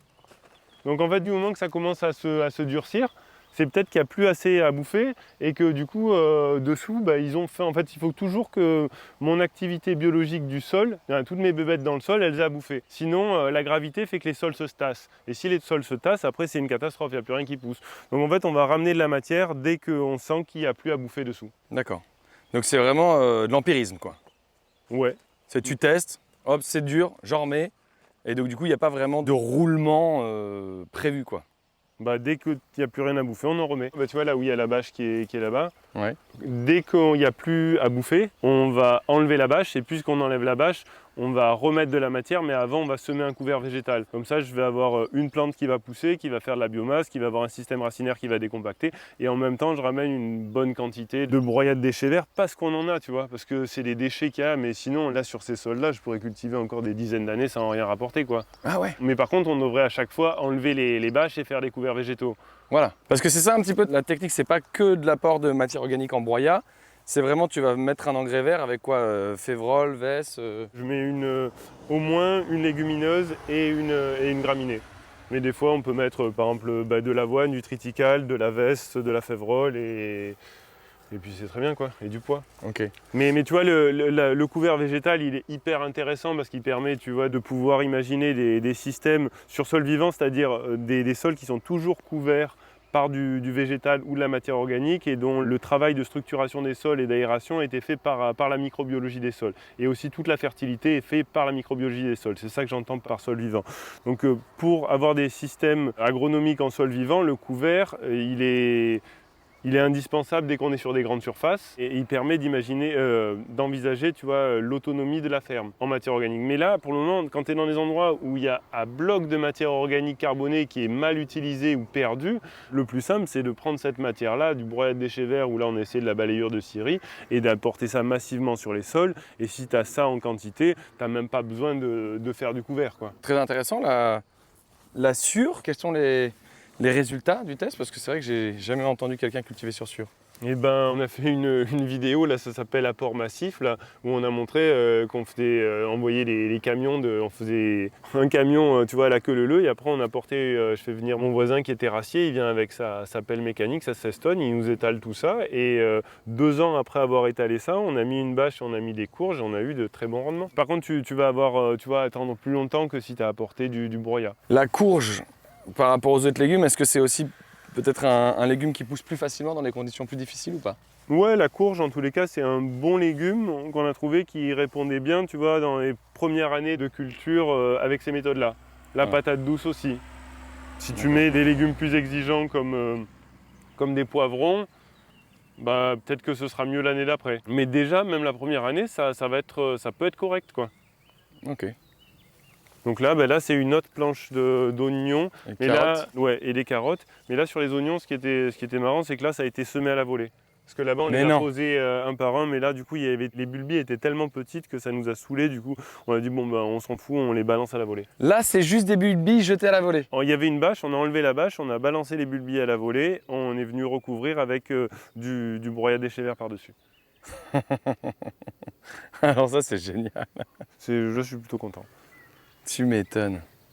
C'est incroyable. C'est moins gros qu'à côté, hein, mais c'était les plus petites bulbilles. Et bon, et là, ça n'a pas mis trop de travail, quoi.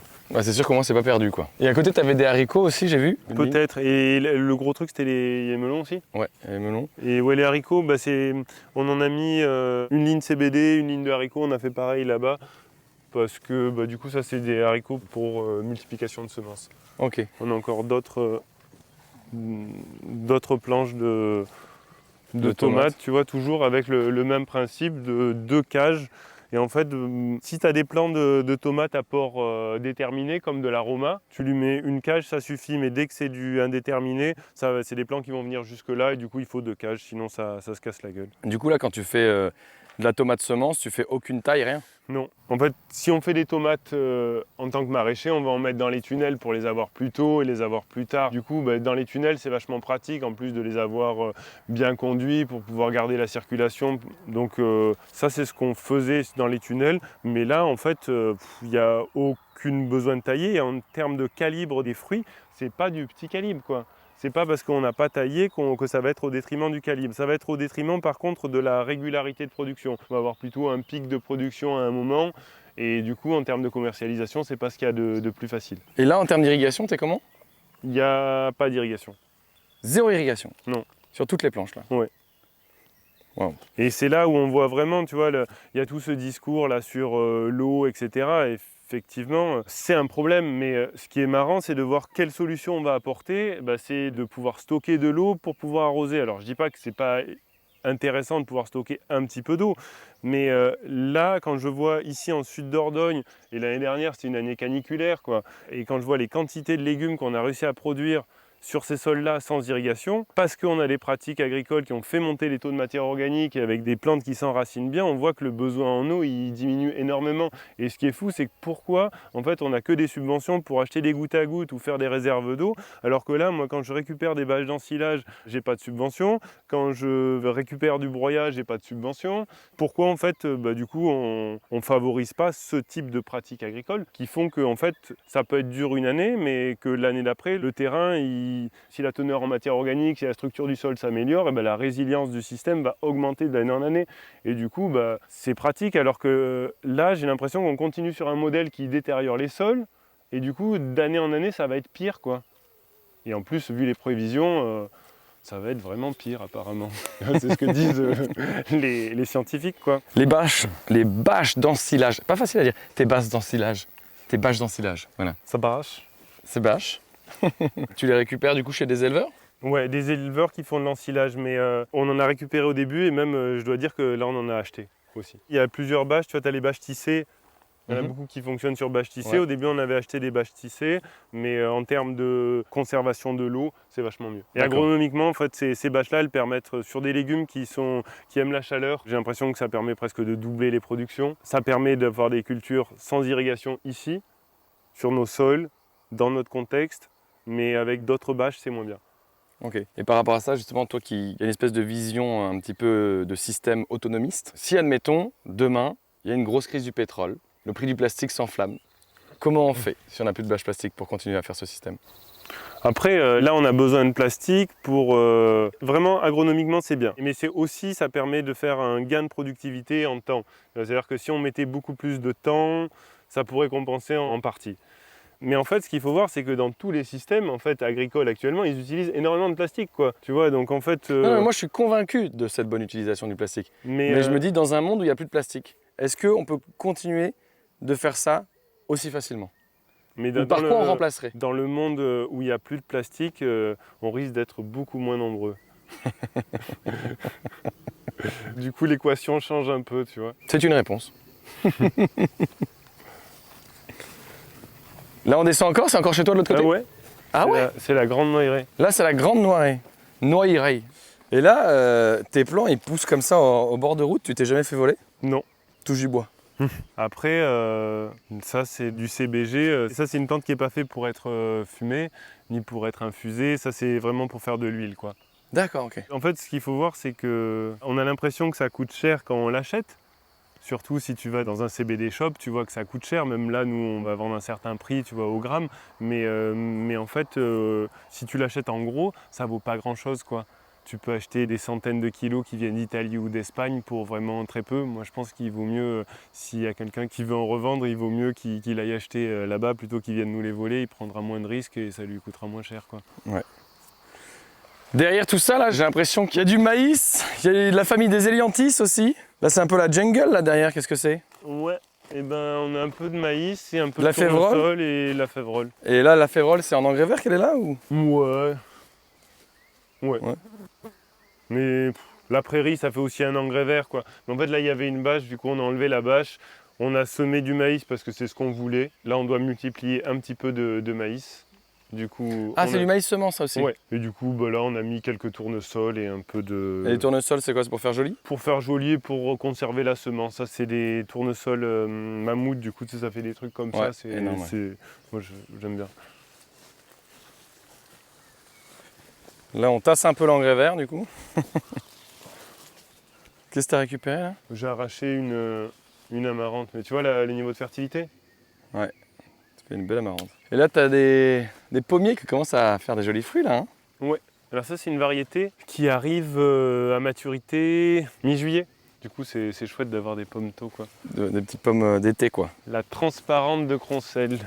Et là-bas, ouais, donc tout le reste, là-bas, c'est des grands noyers, quoi. Ah mais non, t'as encore mis des planches. En fait, ouais, t'as vraiment mis des planches dans chaque allée entre les arbres, quoi. Ouais, après, on avait des chevaux. Avant, du coup, il y avait quelques planches qui étaient pour du pâturage. Ouais. Mais du coup, vu que là, il n'y a plus les chevaux, ça permet de pouvoir potentiellement mettre plus de planches. Au début, quand tu t'installes, ton souci, c'est un petit peu, tu te questionnes comment je vais produire, etc. Et tu as le stress de dire, si je prends des contrats et que je ne vais pas arriver à... Ou tu as des gens qui t'achètent des paniers. Et du coup, le stress de la production. Mais là, à partir d'un certain moment, tu as toujours un stress de production parce que tu peux toujours avoir des trucs qui foirent. Mais là, le problème, c'est surtout les déboucher, quoi. Parce qu'en fait, en ville, ça peut être... C'est sans doute beaucoup plus facile, mais dans des endroits comme ici, c'est pas spécialement facile, quoi. Ouais, je comprends. Et du coup, là, je voulais m'arrêter là parce que j'ai vu effectivement tout ce broyat de bois et ce liseron. Et ça me fait penser, tu as vu le film que j'avais réalisé, Nouvelle Graine, ou pas? Non, je l'ai pas vu. Et alors, du coup, j'ai fait mon stage pendant mon BPROA chez un couple de jeunes maraîchers qui s'installaient. Et justement, ils ont fait un apport massif de BRF. Ouais. Toute la production s'est fait bouffer par le liseron. Et là, on le voit bien, hein, le liseron adore ça, hein, ces sols avec plein de broyats. Tu sais pourquoi? Et comment l'enlever, à part la bâche plastique? Il n'y a que la bâche plastique pour toi? Ouais, c'est ça. En 2000, à un moment, nous, on se faisait tellement emmerder par ça qu'on s'est dit c'est pas possible de faire du maraîchage, quoi. D'avoir une activité de production de légumes qui puisse être rentable avec ces pratiques-là, même si on voit que les sols deviennent bons, mais ces herbes, elles sont trop chiantes, quoi. Et plastique, hein. Et là, avec des bâchages comme ça, le problème disparaît, quoi. Par exemple, là, la bâche qui est sur cette planche-là, qui permet de gérer l'enherbement de mon CBD comme de mes haricots. Outre le fait que là, la culture, elle est propre et que, ils vont aimer parce que ça va être réchauffé, que je vais pouvoir cultiver sans eau. Dès qu'on met une bâche et qu'il y a de la matière dessous, ça minéralise. En tous les cas, il y a à bouffer pour les plantes. Mais outre ça, c'est que l'année prochaine, je peux enlever ma bâche et venir faire un semis de carottes à la volée ou semer mes oignons à la volée. Et ça, même sur une planche comme ça où tu aurais passé ton été à quatre pattes à désherber tout, à un moment tu vas pas pouvoir faire ton semis de trucs à la volée parce que il va y avoir plein d'autres graines qui vont germer en même temps que tes carottes. Et si tu mets, une amarante comme tout à l'heure en compétition avec ta carotte, tu vas devoir passer des heures encore à désherber tes carottes, quoi. Et tu passes ton temps à désherber comme le font la plupart des maraîchers bio, quoi. Alors, ou à la main, ou avec des sarclages, des binages en permanence, quoi. C'est une horreur, quoi. Et la bâche, elle permet vraiment de résoudre tous ces problèmes, avec quand même la contrainte que c'est chiant à déplacer et que c'est un peu moche, quoi.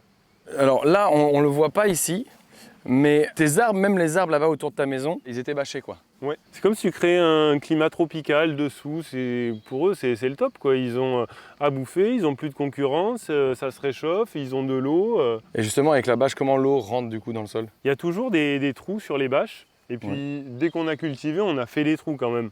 Donc, en principe, on se retrouve au moins avec un trou qu'on a fait, tu vois, qui fait 11 de diamètre par mètre carré. Donc, en fait, l'eau, elle ruisselle et elle va rentrer toujours dans un trou.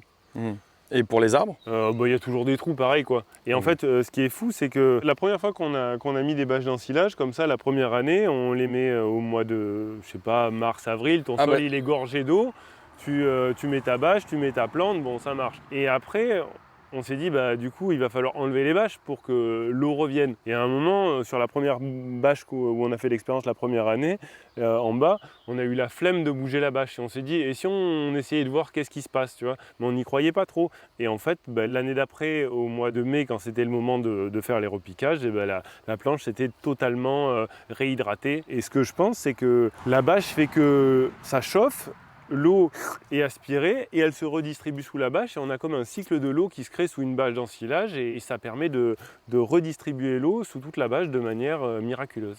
Ok. Et justement, tu as commencé à répondre à une question que je voulais te poser parce que là, par exemple, on est sur une planche qui n'est pas cultivée là encore. C'est ça, on était sur une prairie là. Voilà, on était sur une prairie et justement, c'est ça que je voulais savoir. Quel est le cycle complet d'une planche de culture? Normalement, il y a une prairie ou un engrais vert dans un premier temps. Mais déjà, pour mettre un engrais vert, il faut buter la prairie. Voilà, c'est pour ça que je dis, il y a soit une prairie, soit un engrais vert. Ou alors tu peux faire une prairie et après remettre un engrais vert par-dessus? Ouais, parce que en fait, moi, tu pars toujours d'une prairie. Ou sinon, tu pars déjà d'un terrain cultivé. Ouais. Donc, t'as ta prairie. Là, tu mets quoi? Un coup de gyro avant de mettre ton engrais vert? Mais c'est difficile d'implanter que tu aies des graines qui germent sur la prairie comme ça, quoi. Mais tu peux mettre un coup de gyro, semer des graines, mais si tu veux que tes graines elles partent, en tous les cas, moi j'en ai essayé plein de fois de jeter des graines comme ça dans la prairie. Entre justement 2012 et 2017, ça marchait pas très bien. Mais ce qu'on a trouvé qui marchait bien, c'était à l'automne, éventuellement sur une prairie, tu broies, ou même tu broies pas, mais tu broies, allez, et tu viens balancer des grosses graines comme de la févrole, et là tu mets 10 cm de broyat par-dessus. Ah déjà, ton engrais vert, tu le plantes sous Et broyat. comme ça, tu vas avoir ta graine qui va se retrouver, tu vois, sur le sol. Du coup, elle va être un peu à l'humide, elle va être protégée et elle, vu que c'est une grosse graine, elle va avoir la puissance de sortir. Et du coup, comme ça, tu vas pouvoir implanter un engrais vert avec de la prairie qui va ressortir. Après une grosse pluie au mois de mars ou avril, tu viens broyer tout ça ou tu couches tout ça et tu peux mettre une bâche. Tout simplement. Tu rajoutes le broyat encore en plus? Non, non. Non, juste tu broies ton engrais vert, tu mets la bâche. C'est ça. Et après, au mois de mi-mai, début juin, tu viens percer tes trous aux espacements que tu veux en fonction de ce que tu vas faire. Alors, le plus simple, c'est de venir semer une graine de potimarron. Et ça marche quasiment à tous les coups. Tu prends une langue de chat, tu fais ton trou, tu mets ta graine. Et puis, s'il pleut dessus, ta graine va partir et c'est parfait. Après, tu peux aussi venir repiquer des plants de courges, de melons, de pastèques, de tomates. Mais là, quand tu vas repiquer, si c'est la première année, ton sol, il risque d'être un peu dur. Et tu n'as pas envie de planter dans le bois non plus. Donc ça, c'est l'inconvénient de la première année. Tu t'embêtes un petit peu à la plantation, mais tu as eu plein d'étapes que tu n'as pas eu à faire, quoi. Et l'année d'après, ça va être vachement mieux. Donc en fait, c'est comme ça qu'on part. Et une fois que tu as fait une culture sur bâche, si tu prends le soin de désherber, tu vois, les herbes qui sortent sous ta bâche, après tes courges, par exemple, tu pourrais enlever ta bâche, prendre tes bulbilles d'oignons, tu les jettes à la volée, tu remets 5 cm de broyat par-dessus, et après, tu ramasses tes oignons. Et quand tu ramasses tes oignons, suivant quand est-ce que c'est, tu peux venir après semer une betterave par-dessus, si la parcelle c'est pas trop enherbée. Ok. Et après tu enchaînes un petit peu comme tu veux, quoi. Trop bien. Donc là, il y a une parcelle vraiment remplie de broyat là, hein? Ouais, alors ça, tu vois, c'est pas vraiment du broyat. Ça, c'est ce qui s'appelle de la balayure de scierie. C'est vraiment le déchet que personne ne veut. Pourtant, maintenant, en scierie, tu vois, la sciure, ça a un prix. Tu vois, avant, c'était 450 € la benne. Mais ça, c'est vraiment la balayure. C'est un truc que personne ne veut, quoi. Au mieux, ça va être composté sur une plateforme. Et là, nous, on a 2 scieries à côté. Et du coup, on récupère les bennes. Ils nous les offrent, mais on paye le transport. Du coup, ça nous coûte 40 € le camion. Et du coup, on enchaîne les camions. Et alors, par contre, ou alors je me trompe, mais j'ai l'impression que c'est beaucoup de conifères, non? Alors là, on doit avoir 60% de peupliers et 40% de pins maritimes. Ah, de pin, voilà. Du coup, ça pose la question de dire oui, est-ce que les résineux, il ne faut pas apporter de résineux parce que ça ne pousse pas. Alors moi, ce qu'on a fait, par exemple là sur la bâche à droite où on a mis des butternuts l'année passée, le champ de butternut était homogène. Mais les camions qui arrivent ne sont pas homogènes. C'est-à-dire des fois, on a un camion que de peupliers, que de pin, que de peupliers. Et du coup, vu que c'est étalé à la pelle mécanique, du coup, en fait, le camion il est étalé sur une surface de 100 mètres carrés, 120 mètres carrés. En fait, on a vraiment des endroits où il y a eu que du pin et des endroits où il y a eu que du peuplier. Je n'ai pas mesuré où c'est qui était où, mais en fait, du moment que le champ est homogène dans sa pousse, c'est que ça n'a aucune incidence. C'est différent, mais dans tous les cas, ça marche aussi bien, ou en tous les cas ça a marché aussi bien l'année passée pour du butternut chez nous. C'est une planche qui est en bas, la planche de butternut dont tu parles? C'était celle-là et celle qui était l'autre. Ah, mais elle est débâchée là maintenant? Non, maintenant du coup on a laissé la bâche et on a planté autre chose cette année. On a planté du CBD et des haricots. D'accord. La question que je te posais, c'est parce que j'aurais bien aimé voir comment c'est en dessous, parce que là, c'est quand même très gros les morceaux que t'as là. Ouais. Donc- Mais en fait, là, ce qu'on passe, là, ça a été amené il y a 6 mois. Donc là, ce que je fais, moi, c'est que je viens avec mon tracteur et je récupère tous les bouts de bois, comme ça, pour mon chauffage. D'accord. Ou des fois, j'utilise aussi ces bouts de bois pour faire du lest sur les bâches, pour pas qu'elles bougent. Ouais. Et après, je viens passer avec un gyrobroyeur pour affiner. Ah, tu passes le gyro là-dessus? Ouais, mais une fois que j'ai enlevé les grosses planches quand même. Ouais. Après, du coup, je vais laisser comme ça cette année, et puis je vais repasser un coup l'année prochaine. Et c'est que 2 ans après que je vais cultiver. Donc ce sera bien D'accord. affiné, donc on va toujours avoir des fois un bout de truc, mais si on regarde ici où ça a été apporté il y a 6 mois, on voit que ça commence déjà à s'humifier. Et voilà, là on arrive au sol. Voilà, on commence à voir la terre. Ah oui, donc là, il y a c'est parce vraiment que une grosse épaisseur de broyat, quoi. Ouais, et puis là ça s'est bien tassé. Et donc là, on voit les fibres là, du peuplier qui sont en train de... Tu vois, elles se cassent. Donc Ouais. ça, c'est en train de s'humifier. Et là, dans une bonne année, ce sera déjà vachement mieux, quoi. Et c'est pour ça que la première année, c'est plus facile de venir mettre une graine plutôt que de venir repiquer un plant. Bien sûr. Tu vois, il y en a encore partout, mais c'est toujours le même modèle, quoi. Même Et ça, modèle. tu vois, ça, c'est un sanglier qui est passé. Et alors ça, c'est quand même fou parce que à chaque fois, ils n'ont jamais... Détruit sur les cultures ou sur Ouais, le ils vont plastique. jamais sur les bâches. Des fois, ils font toute la longueur en bordure de bâche, mais ils vont jamais sur les bâches. Tant Ils mieux. sont vraiment sympas. Oui, c'est des sangliers bien éduqués que vous avez en Dordogne, vous. Et là, dans un mois, on voit plus la bâche. Là, c'est le melon. Butternut. Butternut. Le melon, il était au-dessus. Oh, et après, même encore là-bas, je sais pas si vous voyez, mais il y a encore une autre bâche là-bas derrière. T'en as combien des planches comme ça bâchées, tu sais? Faudrait compter sur le plan, mais beaucoup. Ah ouais, c'est fou. Là, je pense qu'il doit y avoir plus de 3 hectares. Plus de 3 hectares de bâches. Ouais.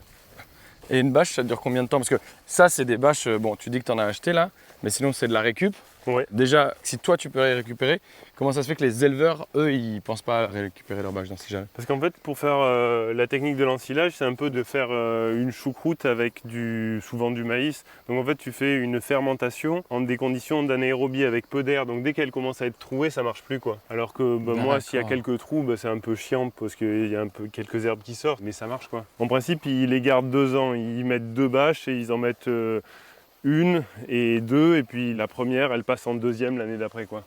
Ok. Et après, ils les donnent, mais du coup, des bâches, ça dépend vraiment de l'état dans lequel tu les récupères, mais des bâches qui ont servi, déjà on en a qui ont déjà 5 ans qu'on les utilise, de récup, et on sent que 5-6 ans, voilà. Donc Ah ouais. en fait, si on les prend neuves, on pense qu'on y fait attention, je pense que 7-8 ans, on devrait arriver à les tenir, quoi. Je te pose la question parce que là, tu m'as dit que tu avais 3 hectares de planches bâchées, et moi, je vais faire un jardin-forêt sur 2 hectares et demi. Ouais. Et justement, moi, je compte mettre un gros apport de massif de broyat, comme tu le fais pour ton maraîchage, mais je veux le faire pour les fruitiers, parce que c'est aussi comme ça que Martin Crawford avait fait son premier jardin-forêt. Et à force de voir des gens comme toi qui bâchent de partout, et même, tu connais Stéphane Sobkowiak, Ouais, lui qui aussi. fait ça aussi. Il bâche ses arbres, tu vois. Ouais. Et je me demandais dans quelle mesure c'était possible pour moi de bâcher 2 hectares et demi, tu vois. Ouais, peut-être pas bâcher 2 hectares et demi, mais au moins bâcher sur les lignes de plantation ou des 2 côtés. Et après, laisser de la prairie encore sur le côté, quoi. Et le truc, c'est que moi, j'aimerais vraiment quelque chose de Très dense. très dense et du coup moins linéaire, tu vois. Je voudrais vraiment faire des îlots, en fait. Ça te Tu fait vas sourire, t'emmerder. pourquoi? Ouais, non, parce que ça va être beau, mais tu vas t'emmerder. Ouais. Mais c'est tout le dilemme dès que tu sors de la ligne droite avec tous les engins, c'est moins pratique quoi. Ouais. Même sur les bâches en fait, parce que les bâches c'est des rouleaux d'une certaine largeur, donc déjà de faire prendre une courbe à une bâche, c'est moins pratique que de la tirer droite. Ouais, mais justement, je me dis, pourquoi pas justement utiliser ces bâches qui sont carrées, hein, ou rectangulaires en tout cas, qui durent 5 ans, et justement, après, au bout de 5 ans, tes arbres ont poussé et je peux enlever toutes les bâches, tu vois. Ouais. Et justement, faciliter ma plantation et l'enherbement sur les 4-5 premières années de pousse. Et après, je dévoile tout, et là, je sème à la volée une prairie, et là, d'un seul coup, ça peut être somptueux, quoi. Ou peut-être que tu vas garder les bâches parce que tu vas t'y attacher. Mais oui, hein. Mais par contre, si tu te dis je mets les bâches et je vais la laisser pendant 5 ans, amène de la matière quoi. Ouais, Si en fait, t'en as la nous, possibilité. en fait, voilà, c'est ça en fait. Des gars comme toi ou plein d'autres, enfin, il y a plein de gens qui m'ont inspiré là-dessus sur le broyat, parce que moi, j'ai la chance chez moi d'avoir, pareil, une grosse centrale de déchets verts qui fournit gratuitement les camions. Mais quand tu es agri, on t'offre le broyat, tu dois juste payer la livraison. Ok. Et du coup, je me dis que je peux faire un apport sur 2,5 hectares sur 20-30 cm, il n'y a pas de problème, quoi. Eh ben, c'est ce qu'il faut faire. Jusqu'à 35 cm, c'est bien. Après, si tu mets plus de 35-40, ça risque de fermenter. Ok. Tu risques de perdre. Donc un il peu. faut pour toi pas plus de 35 cm de Ouais, broyat. 35, c'est déjà pas mal. Mais 35, ça fait des tonnages de malade. Hein. Ouais, tu arrives à calculer toi à peu près combien il Ouais. faudrait sur Bah, tu 2 peux hectares et dire, demi? 1 hectare, il faut combien de fois 100 mètres carrés? Il en faut. 1 il en faut- hectare, c'est 100 fois 100 mètres carrés. Ok, donc si on dit qu'avec un camion de 35 mètres cubes, on fait 100 mètres carrés, bah, du coup, il faut 100 camions. Voilà. Voilà. Bah, 100 camions, du coup, ça va, ça me fait Et 100 camions 250 camions. de 35 mètres cubes. Et souvent, les camions, ils font plutôt 25-30. Ah, Du coup, tu peux te dire, allez, 130 camions. 130 camions. ça se fait, non?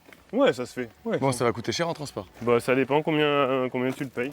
Ouais. Mais même si ça peut paraître cher, c'est sans doute le meilleur investissement que tu peux faire. Ouais. Après, ça pousse tout seul. Non, mais c'est vrai en plus. On arrive à la deuxième partie. Putain, il va falloir que je me remette à faire du sport parce que là, je suis essoufflé. On a juste marché 3 minutes dans une côte, quoi. C'était dans ce tunnel à kiwi où on était tout à l'heure ou pas du tout? Non, ça c'est un tunnel à vigne. Ah oui. Tu fais souvent des tunnels comme ça? Non, mais c'est chouette, ouais, c'est joli. Et à côté, donc on a en fait cultivé de la vigne en ligne classique. Ça, c'est pour du raisin de cuve, pour faire du vin. Ouais. Et ça, Tu fais ton propre vin. on s'essaye. Et ça, c'est du raisin de treille. Donc là, normalement, c'est des grappes que tu peux manger et qui sont bonnes, quoi. Incroyable. Et là à côté, encore des fruitiers. Alors là, Voilà, c'est mais là, poirier là, encore. ça, c'est un cognacier. Un cognacier, ouais. Oh, il est tout dufteux. Là, regarde les prunes qu'il va avoir là. Voilà, le problème c'est que ça charge tellement qu'après ça casse. Mais bon, c'est pas grave. Là, c'est le poids des fruits qui l'ont fait tomber? Ouais, et le vent. Waouh. Mais ça, c'est parce que j'ai pas taillé, mais en fait, moi, je préfère les conduire comme ça. Ah bah tiens, ça c'est une bonne question. Tu ne tailles pas tes pruniers ou tu tailles pas tes fruitiers en règle générale? Je taille pas. Pas du tout, tu tailles jamais. Mais ce que je sais, c'est que là, les pêchers, ils vont casser. C'est inéluctable. Sur d'autres arbres, suivant s'ils prennent une bonne forme, c'est pas, ça c'est une erreur de parcours. Par contre, le pêcher, c'est inéluctable. On pourra aller voir là-bas, il y a un énorme pêcher qui a cassé dans tous les sens. Parce qu'en fait, vu qu'il fructifie toujours sur les rameaux de la dernière année, donc forcément, au fur et à mesure qu'il grandit, et ben, à un moment, il va péter. Ouais. Mais tu vois, là, il y a un autre arbre qui avait cassé. On l'a trogné, c'est-à-dire on ne laissait plus que le tronc. Et ben 3 ans après, il a des branches et là il a encore des pêches. Pas de problème de cloque ici? Ça dépend vraiment des variétés, quoi. Il y a des variétés comme les pêches plates là qui sont très sensibles et il y a des variétés qui n'ont aucun problème, quoi. Ok. Parce que vu qu'on ne fait pas de traitement, ça passe pas sur toutes les variétés, quoi. Il est joli le petit village d'ici. Oui, magnifique. D'ailleurs, comment tu t'es retrouvé ici? Je t'ai pas demandé. Et ben le hasard. Chercher un truc dans le sud de la France et le centre de l'Italie et puis j'ai atterri ici. Ah ouais, c'est juste en cherchant du foncier, t'es tombé sur cette opportunité ici, quoi. Exactement, ouais. Et j'ai visité plein d'autres trucs, mais là ça m'a vraiment plu, quoi. On peut comprendre, je pense. Donc là, de la culture sous serre. Et donc là, pareil, sous serre, c'est de la semence? Oui, en partie. C'est fou de voir la culture sous serre, à quel point le CBD il est déjà en fleurs, quoi. Puis bien Ouais. comme il faut, il y a déjà des très jolis pompons, quoi. Ouais, mais ça c'est dû à la variété, ça c'est des automatiques. Ah, c'est pas la serre. C'est pas que la serre. La Putain. serre a permis de venir implanter plus tôt. Tu cultives combien de variétés différentes? 4. 4. Parce que là, on voit vraiment des ports différents entre celui-ci là Mais c'est... Et celui-ci, c'est pas la même chose aussi. Oui, c'est la même chose, mais c'est le problème des automatiques, c'est que ils les ont sélectionnées pour qu'elles arrivent en fleurs tôt, mais des fois trop tôt. Là, tu vois, sur un plan comme ça, Le tout tu petit, ramasses là, 5 ouais. grammes, quoi. C'est pas, Il est ça, c'est ridicule. pas du tout... Bah, ceci dit, c'est très épais. Hein. c'est pas très rentable, ça. Non, c'est pas très rentable, mais putain, qu'est-ce que c'est épais, c'est incroyable. Oh, qu'est-ce que ça sent bon, mon Dieu. Ça sent le fruit de la passion, quoi. Ouais, mais là, je vais y aller, je pense, bientôt. On va regarder les trichomes, là. Et là, c'est quoi, là? Ça, c'est des larmes de Job. Des larmes de Job? Ouais, c'est une graminée Ouais. qui est extrêmement puissante au niveau du système racinaire et au niveau de la pousse, Ouais. qui reste à sa place, qui fait en plus des graines qu'on utilise souvent pour faire des perles, mais qui peuvent se manger. Et moi, et c'est périn en milieu tropical, donc je voulais savoir si on arrivait à la tenir ici, quoi. Parce que ça pourrait être vraiment une plante très intéressante, mais je pense qu'elle ne va pas supporter l'hiver. Mais je vais essayer. Faut essayer, faut essayer. Là, c'est du chou rave, c'est quoi? Ouais, chou rave. Chou rave, la semence aussi? Non. Non, là, C'est pour une consommation. c'est pour l'autoconsommation? Ouais. Là, on a quoi, là? Des piments habanero. Ah, encore des pêchés, putain. Tu dois bouffer des fruits tout c'est l'été, vrai. toi. Tu dois être en pleine forme. Hein. Ce qui est fou, c'est que du coup, tu as souvent soif, du coup, tu manges des fruits pour essayer de te désaltérer, mais en fait, ça te désaltère pas vraiment. Mais... Est-ce que ça te remplit de sucre? Ouais. Et voilà, regarde, tu vois ça. Ouais, celui-là, effectivement, il a bien pété, quoi. Regarde cet arbre-là, putain, tous les fruits qu'il a, c'est incroyable. Avant qu'il pète, il était plutôt comme son voisin. Mais là, son voisin, il a été modéré sur les fruits, un peu moins âgé, tu vois, et tout va bien. Mais c'est pas grave, moi je préfère pas m'embêter à les tailler, et puis finalement quand ça pète, après on coupe les branches, et puis s'il veut repartir, il repart, sinon on replante quelque chose à côté, quoi. Bah là, ça c'est un exemple où il y a une bâche là, non? Ouais, mais là tu vois, on a essayé de mettre de la matière au-dessus pour voir si les bestioles, tu vois, elles faisaient descendre la matière, comme le disait Sobkowiak. Mais là, ça dépend combien t'en mets. Lui, il parle juste des feuilles qui retombent. Là, nous, on a mis la tartine, du coup, si t'en mets trop, c'est assez contraignant quand tu veux repiquer pour trouver où sont les trous. Tu as toujours oui. à déplacer la matière, mais en tous les cas, ça s'enherbe pas, donc c'est quand même assez pratique, quoi. Ah ouais. Ça c'est quoi? Ça, c'est un fait de joie, justement. Oh. Là, tu vois, celui-là, il a 5 ans de moins que les autres, et il est tout aussi gros. Ah ouais, c'est ce que j'allais dire, il est gros, ouais. Et c'est marrant parce que moi, j'avais jamais vu des feijoas aussi buissonnants, je les avais vus sous forme d'arbre, moi, justement. C'est pour ça qu'en tout début de vidéo, tu m'as dit est-ce que le feijoa c'est un arbre ou un arbuste? Moi, j'ai déjà vu des feijoas où il y a le tronc et après ça te part en buisson, tu vois. Parce que t'es allé en Oh non. Nouvelle-Zélande. Non, non. Parce qu'ils sont comme ça là-bas? Bah, c'est ce qu'on m'a dit, mais moi je les ai jamais taillés, du coup ils ont été comme ça. Ah, c'est peut-être ça en Mais fait. je pense que c'est vraiment la question de la taille, tu vois, c'est comme le noisetier. Ouais. Le noisetier, tu vois, on les voit souvent comme ça, mais tu peux les conduire aussi, tu vois, quand ils font des noisettes, ils ont juste un tronc, quoi, et après... Ouais, tout à fait, c'est ça, voilà. Donc c'est un arbre qui a tendance à buissonner, mais tu peux le faire monter. Et là, parce que le feijoa, il faut qu'il soit pollinisé, faut qu'il y ait un croisement. Il est où l'autre feijoa, pas loin? Bah là-bas où on les a vus tout à l'heure, quoi. Et il arrive quand même à faire des fruits avec cette distance? Ah mais non, il y en a aussi dans les là-bas. C'est un Ah, peu plus près, mais bon. Tu me disais qu'est-ce qu'il y a à voir? Bah, il y a ma micro-bassine. t'as mis... Ou sinon il y a le verger. Ah, il y a un verger en plus de... Moi, j'avais l'impression que c'était ton exploitation qui était un verger total.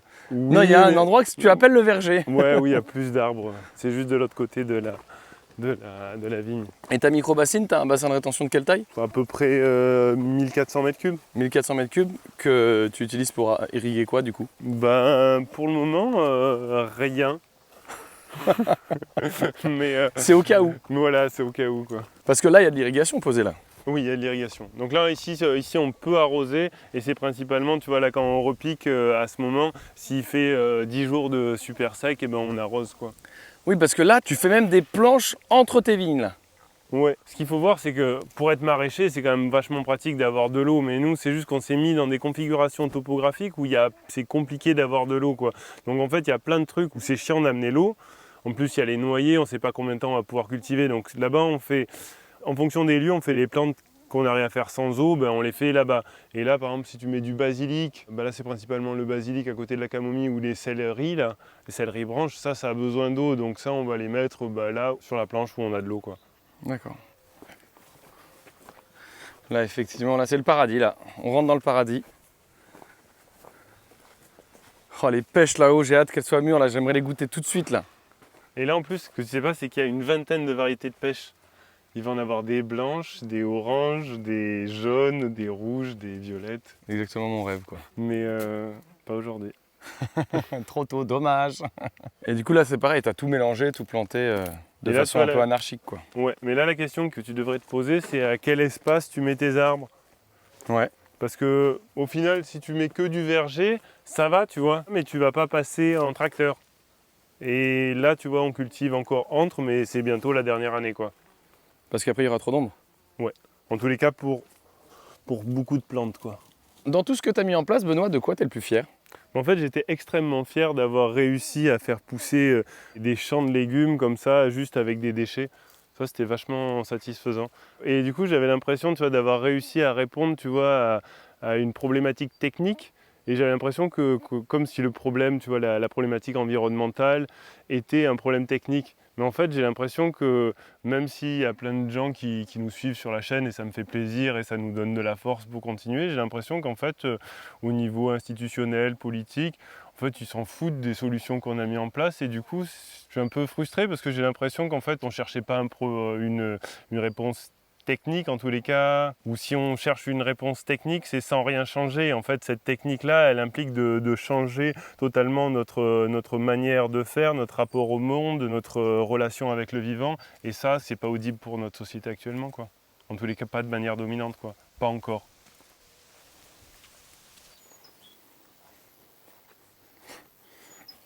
Je te jure, plus je marche là, plus j'imagine marcher dans mon jardin dans 10 ans, quoi. Et c'est vrai que ça, sans ça et ça, tu vois, avec une petite herbe et du trèfle, là, t'es au paradis, là. En plus, là, sous les arbres, avec les oiseaux, là, mais tu sais, il fait frais, alors que tout à l'heure, là, on était en train de cuire. Enfin, les pêchers, là. Les pruniers, là. Là, au milieu, c'est quoi? C'est un sureau. Ah, c'est un sureau. Ça, c'est des abricots, ça? C'est des brugnons. C'est des brugnons. Et c'est fou comme c'est dur en poussant. Ouais. On dirait limite que ça va être un fruit à coque, quoi. Non, mais j'espère qu'ils vont être bien juteux. Mais tu pourras repasser, hein. Ça me ferait plaisir. Ça, c'est un pacanier, c'est quoi? Bah, c'est un arbre qui va faire des noix de pécan. Tout simplement. Mais c'est un cousin du noyer, quoi. Donc en fait, bah, les noyers poussent bien, mais, eux aussi, quoi. Et donc, tu récoltes de la noix de pécan ici? Bah là, pas encore parce qu'ils sont jeunes, mais ça ne serait tardé, quoi. Mais pareil, il a besoin d'un autre collègue, quoi. D'accord. Et là, pareil, encore avec nos kakis. Tu vois, ils sont déjà en train de... C'est juste trop beau. Ce que j'adore avec les fruits tropicaux, c'est que vraiment, il n'y a pas de maladie, ils ne se font pas attaquer, sauf par les frelons asiatiques un petit peu. Ah ouais? Comment ça se fait qu'ils ne sont pas attaqués par des maladies? Dans tous les cas, sur Asie minier, feijoa, kaki, kiwi, aucun problème, quoi. Ok. Et comme tu traites pas, les autres, les plus classiques, on va dire, tu vois, tes pommiers, poiriers, cerisiers, genre, on n'en a pas vu. Ah oui, bah il y en a... Voilà. Il suffit de parler du loup. Là, là. Mais les cerises, par exemple, tu vois, si tu les tailles pas pour avoir une récolte optimale avec des gros calibres, c'est juste pas rentable, quoi. Mais c'est trop agréable d'avoir des cerises à picorer, quoi. Mais justement, au niveau des traitements sur ces fruitiers plus classiques, comme tu mets rien, tu perds souvent des récoltes? Bah, franchement, sur les pommes, bon, il y a des pommes qui sont où tu as le carpeau. Ouais. Du coup, tu en as quelques-unes que tu balances. Il y en a plein qui se font attaquer par des frelons asiatiques, mais j'aurais mis les produits, c'était pareil, quoi. Et après, il y a surtout une grande majorité de fruits qui va juste avoir un peu de tavelure. Et du coup, en fait, sur les pommes, je crois que la plupart des traitements, c'est contre la tavelure. La moyenne des traitements sur une pomme, je ne sais plus si c'était Greenpeace qui avait dit 32 ou 36 traitements, je ne sais plus. Tout ça principalement pour lutter contre la tavelure. Et en fait, la tavelure, c'est juste une question esthétique, quoi. Donc nous, nos pommes sont esthétiques tavelure. Et donc il faudrait changer notre approche esthétique. Carrément. Je crois que c'est ça la solution. Allez.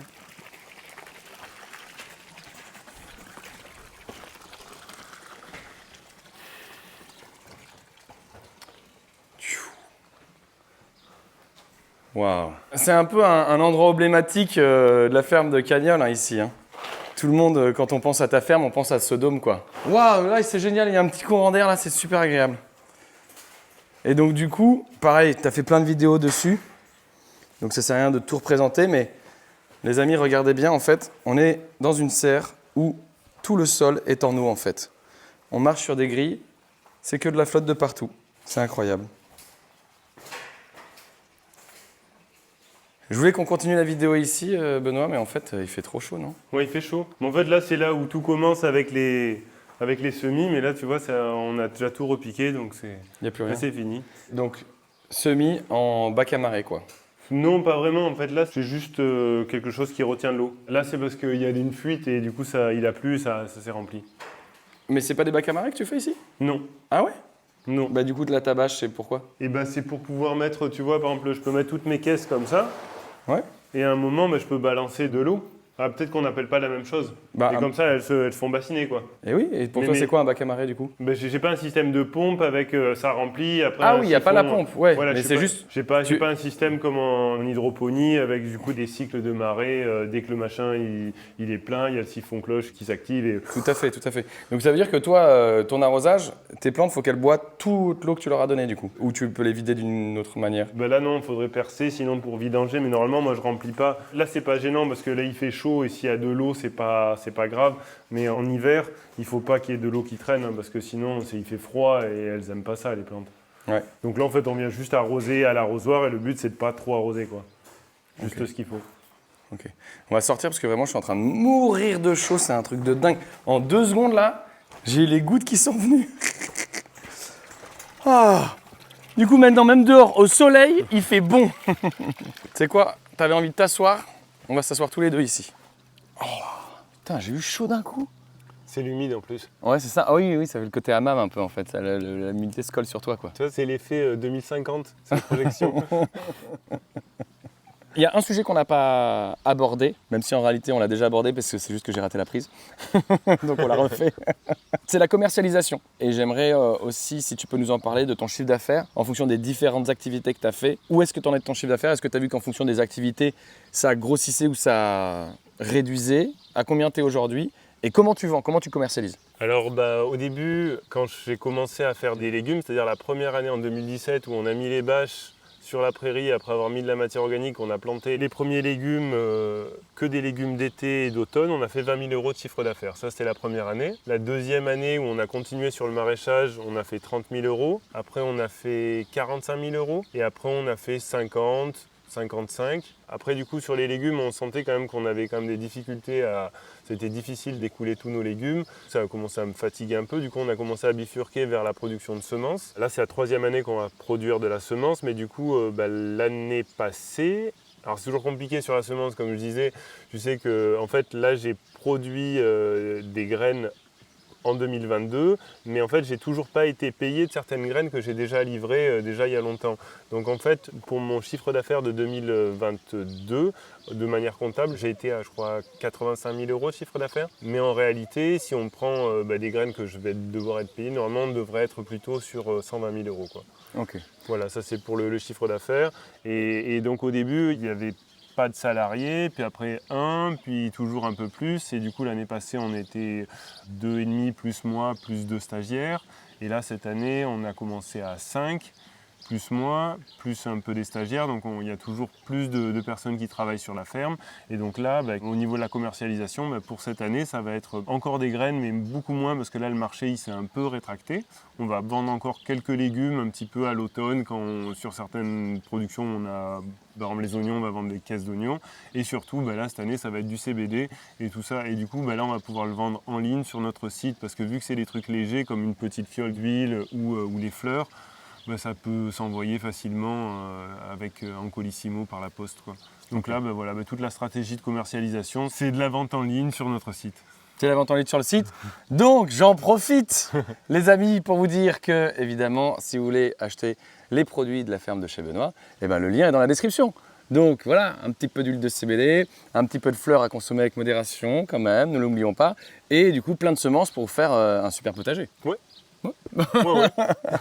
Autre question justement, la première année, quand vous faites, parce que tu as dit on a fait 20 000 € de chiffre d'affaires, c'est-à-dire que la première année, tu n'étais déjà pas tout seul?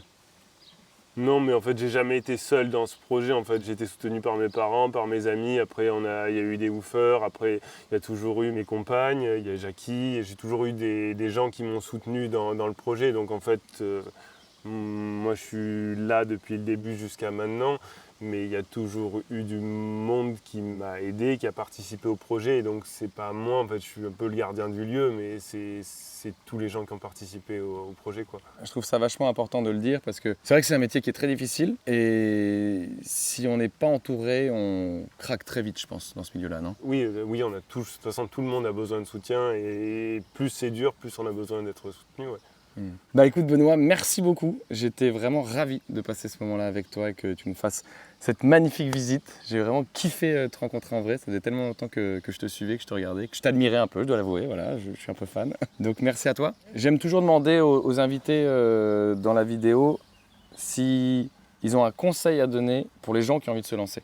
C'est toujours la question hyper difficile parce que le conseil, d'un côté, moi j'aurais tendance à dire ne vous installez pas à faire de l'agriculture, c'est le métier sans doute le plus dur, le plus mal payé. Franchement, faut en vouloir. Et d'un autre côté, qu'est-ce qui a plus de sens aujourd'hui que d'essayer de repenser les questions de la souveraineté alimentaire, de l'autonomie énergétique, et du coup tout ça dans un cadre de vie avec le vivant, c'est beau quoi. C'est juste triste que ce soit mal payé, mais c'est chouette quand même. C'est chouette, mais il faut pouvoir encore profiter de ces instants et pas être tout le temps à courir. Donc en fait, c'est peut-être la question de réfléchir à quelle échelle je souhaite m'installer. C'est important. Et nous, ce qui a été dur sur la ferme, ça a été de ne pas arriver à trouver des débouchés. Parce qu'en fait, produire des légumes, des plantes, faire pousser des arbres, ça marche assez facilement. On va arriver à produire, tout le monde peut arriver à produire. Mais par contre, la question de la commercialisation, elle est fondamentale pour pouvoir juste pas avoir de soucis. Parce qu'on peut travailler dur, et ça passe, mais si on travaille dur et on a des soucis économiques, on ne sait pas, ça c'est minant quoi. Et donc de bien penser à où est-ce qu'on va vendre nos trucs avant d'engager des frais ou des heures et des heures de travail inutilement quoi. Par contre, créer un lieu agréable et prendre soin du vivant, c'est génial quoi. Ça vaut le coup. Trop bien, merci beaucoup Benoît. Merci Nico. C'est cool. J'espère que cette vidéo t'a plu. Si tu veux venir me voir en spectacle, comme tu le vois, je suis en tournée un peu partout. J'espère qu'il y a une date pas trop loin de chez toi. Comme d'habitude, pense à t'abonner, à mettre un like et à activer la cloche. À très vite, ciao!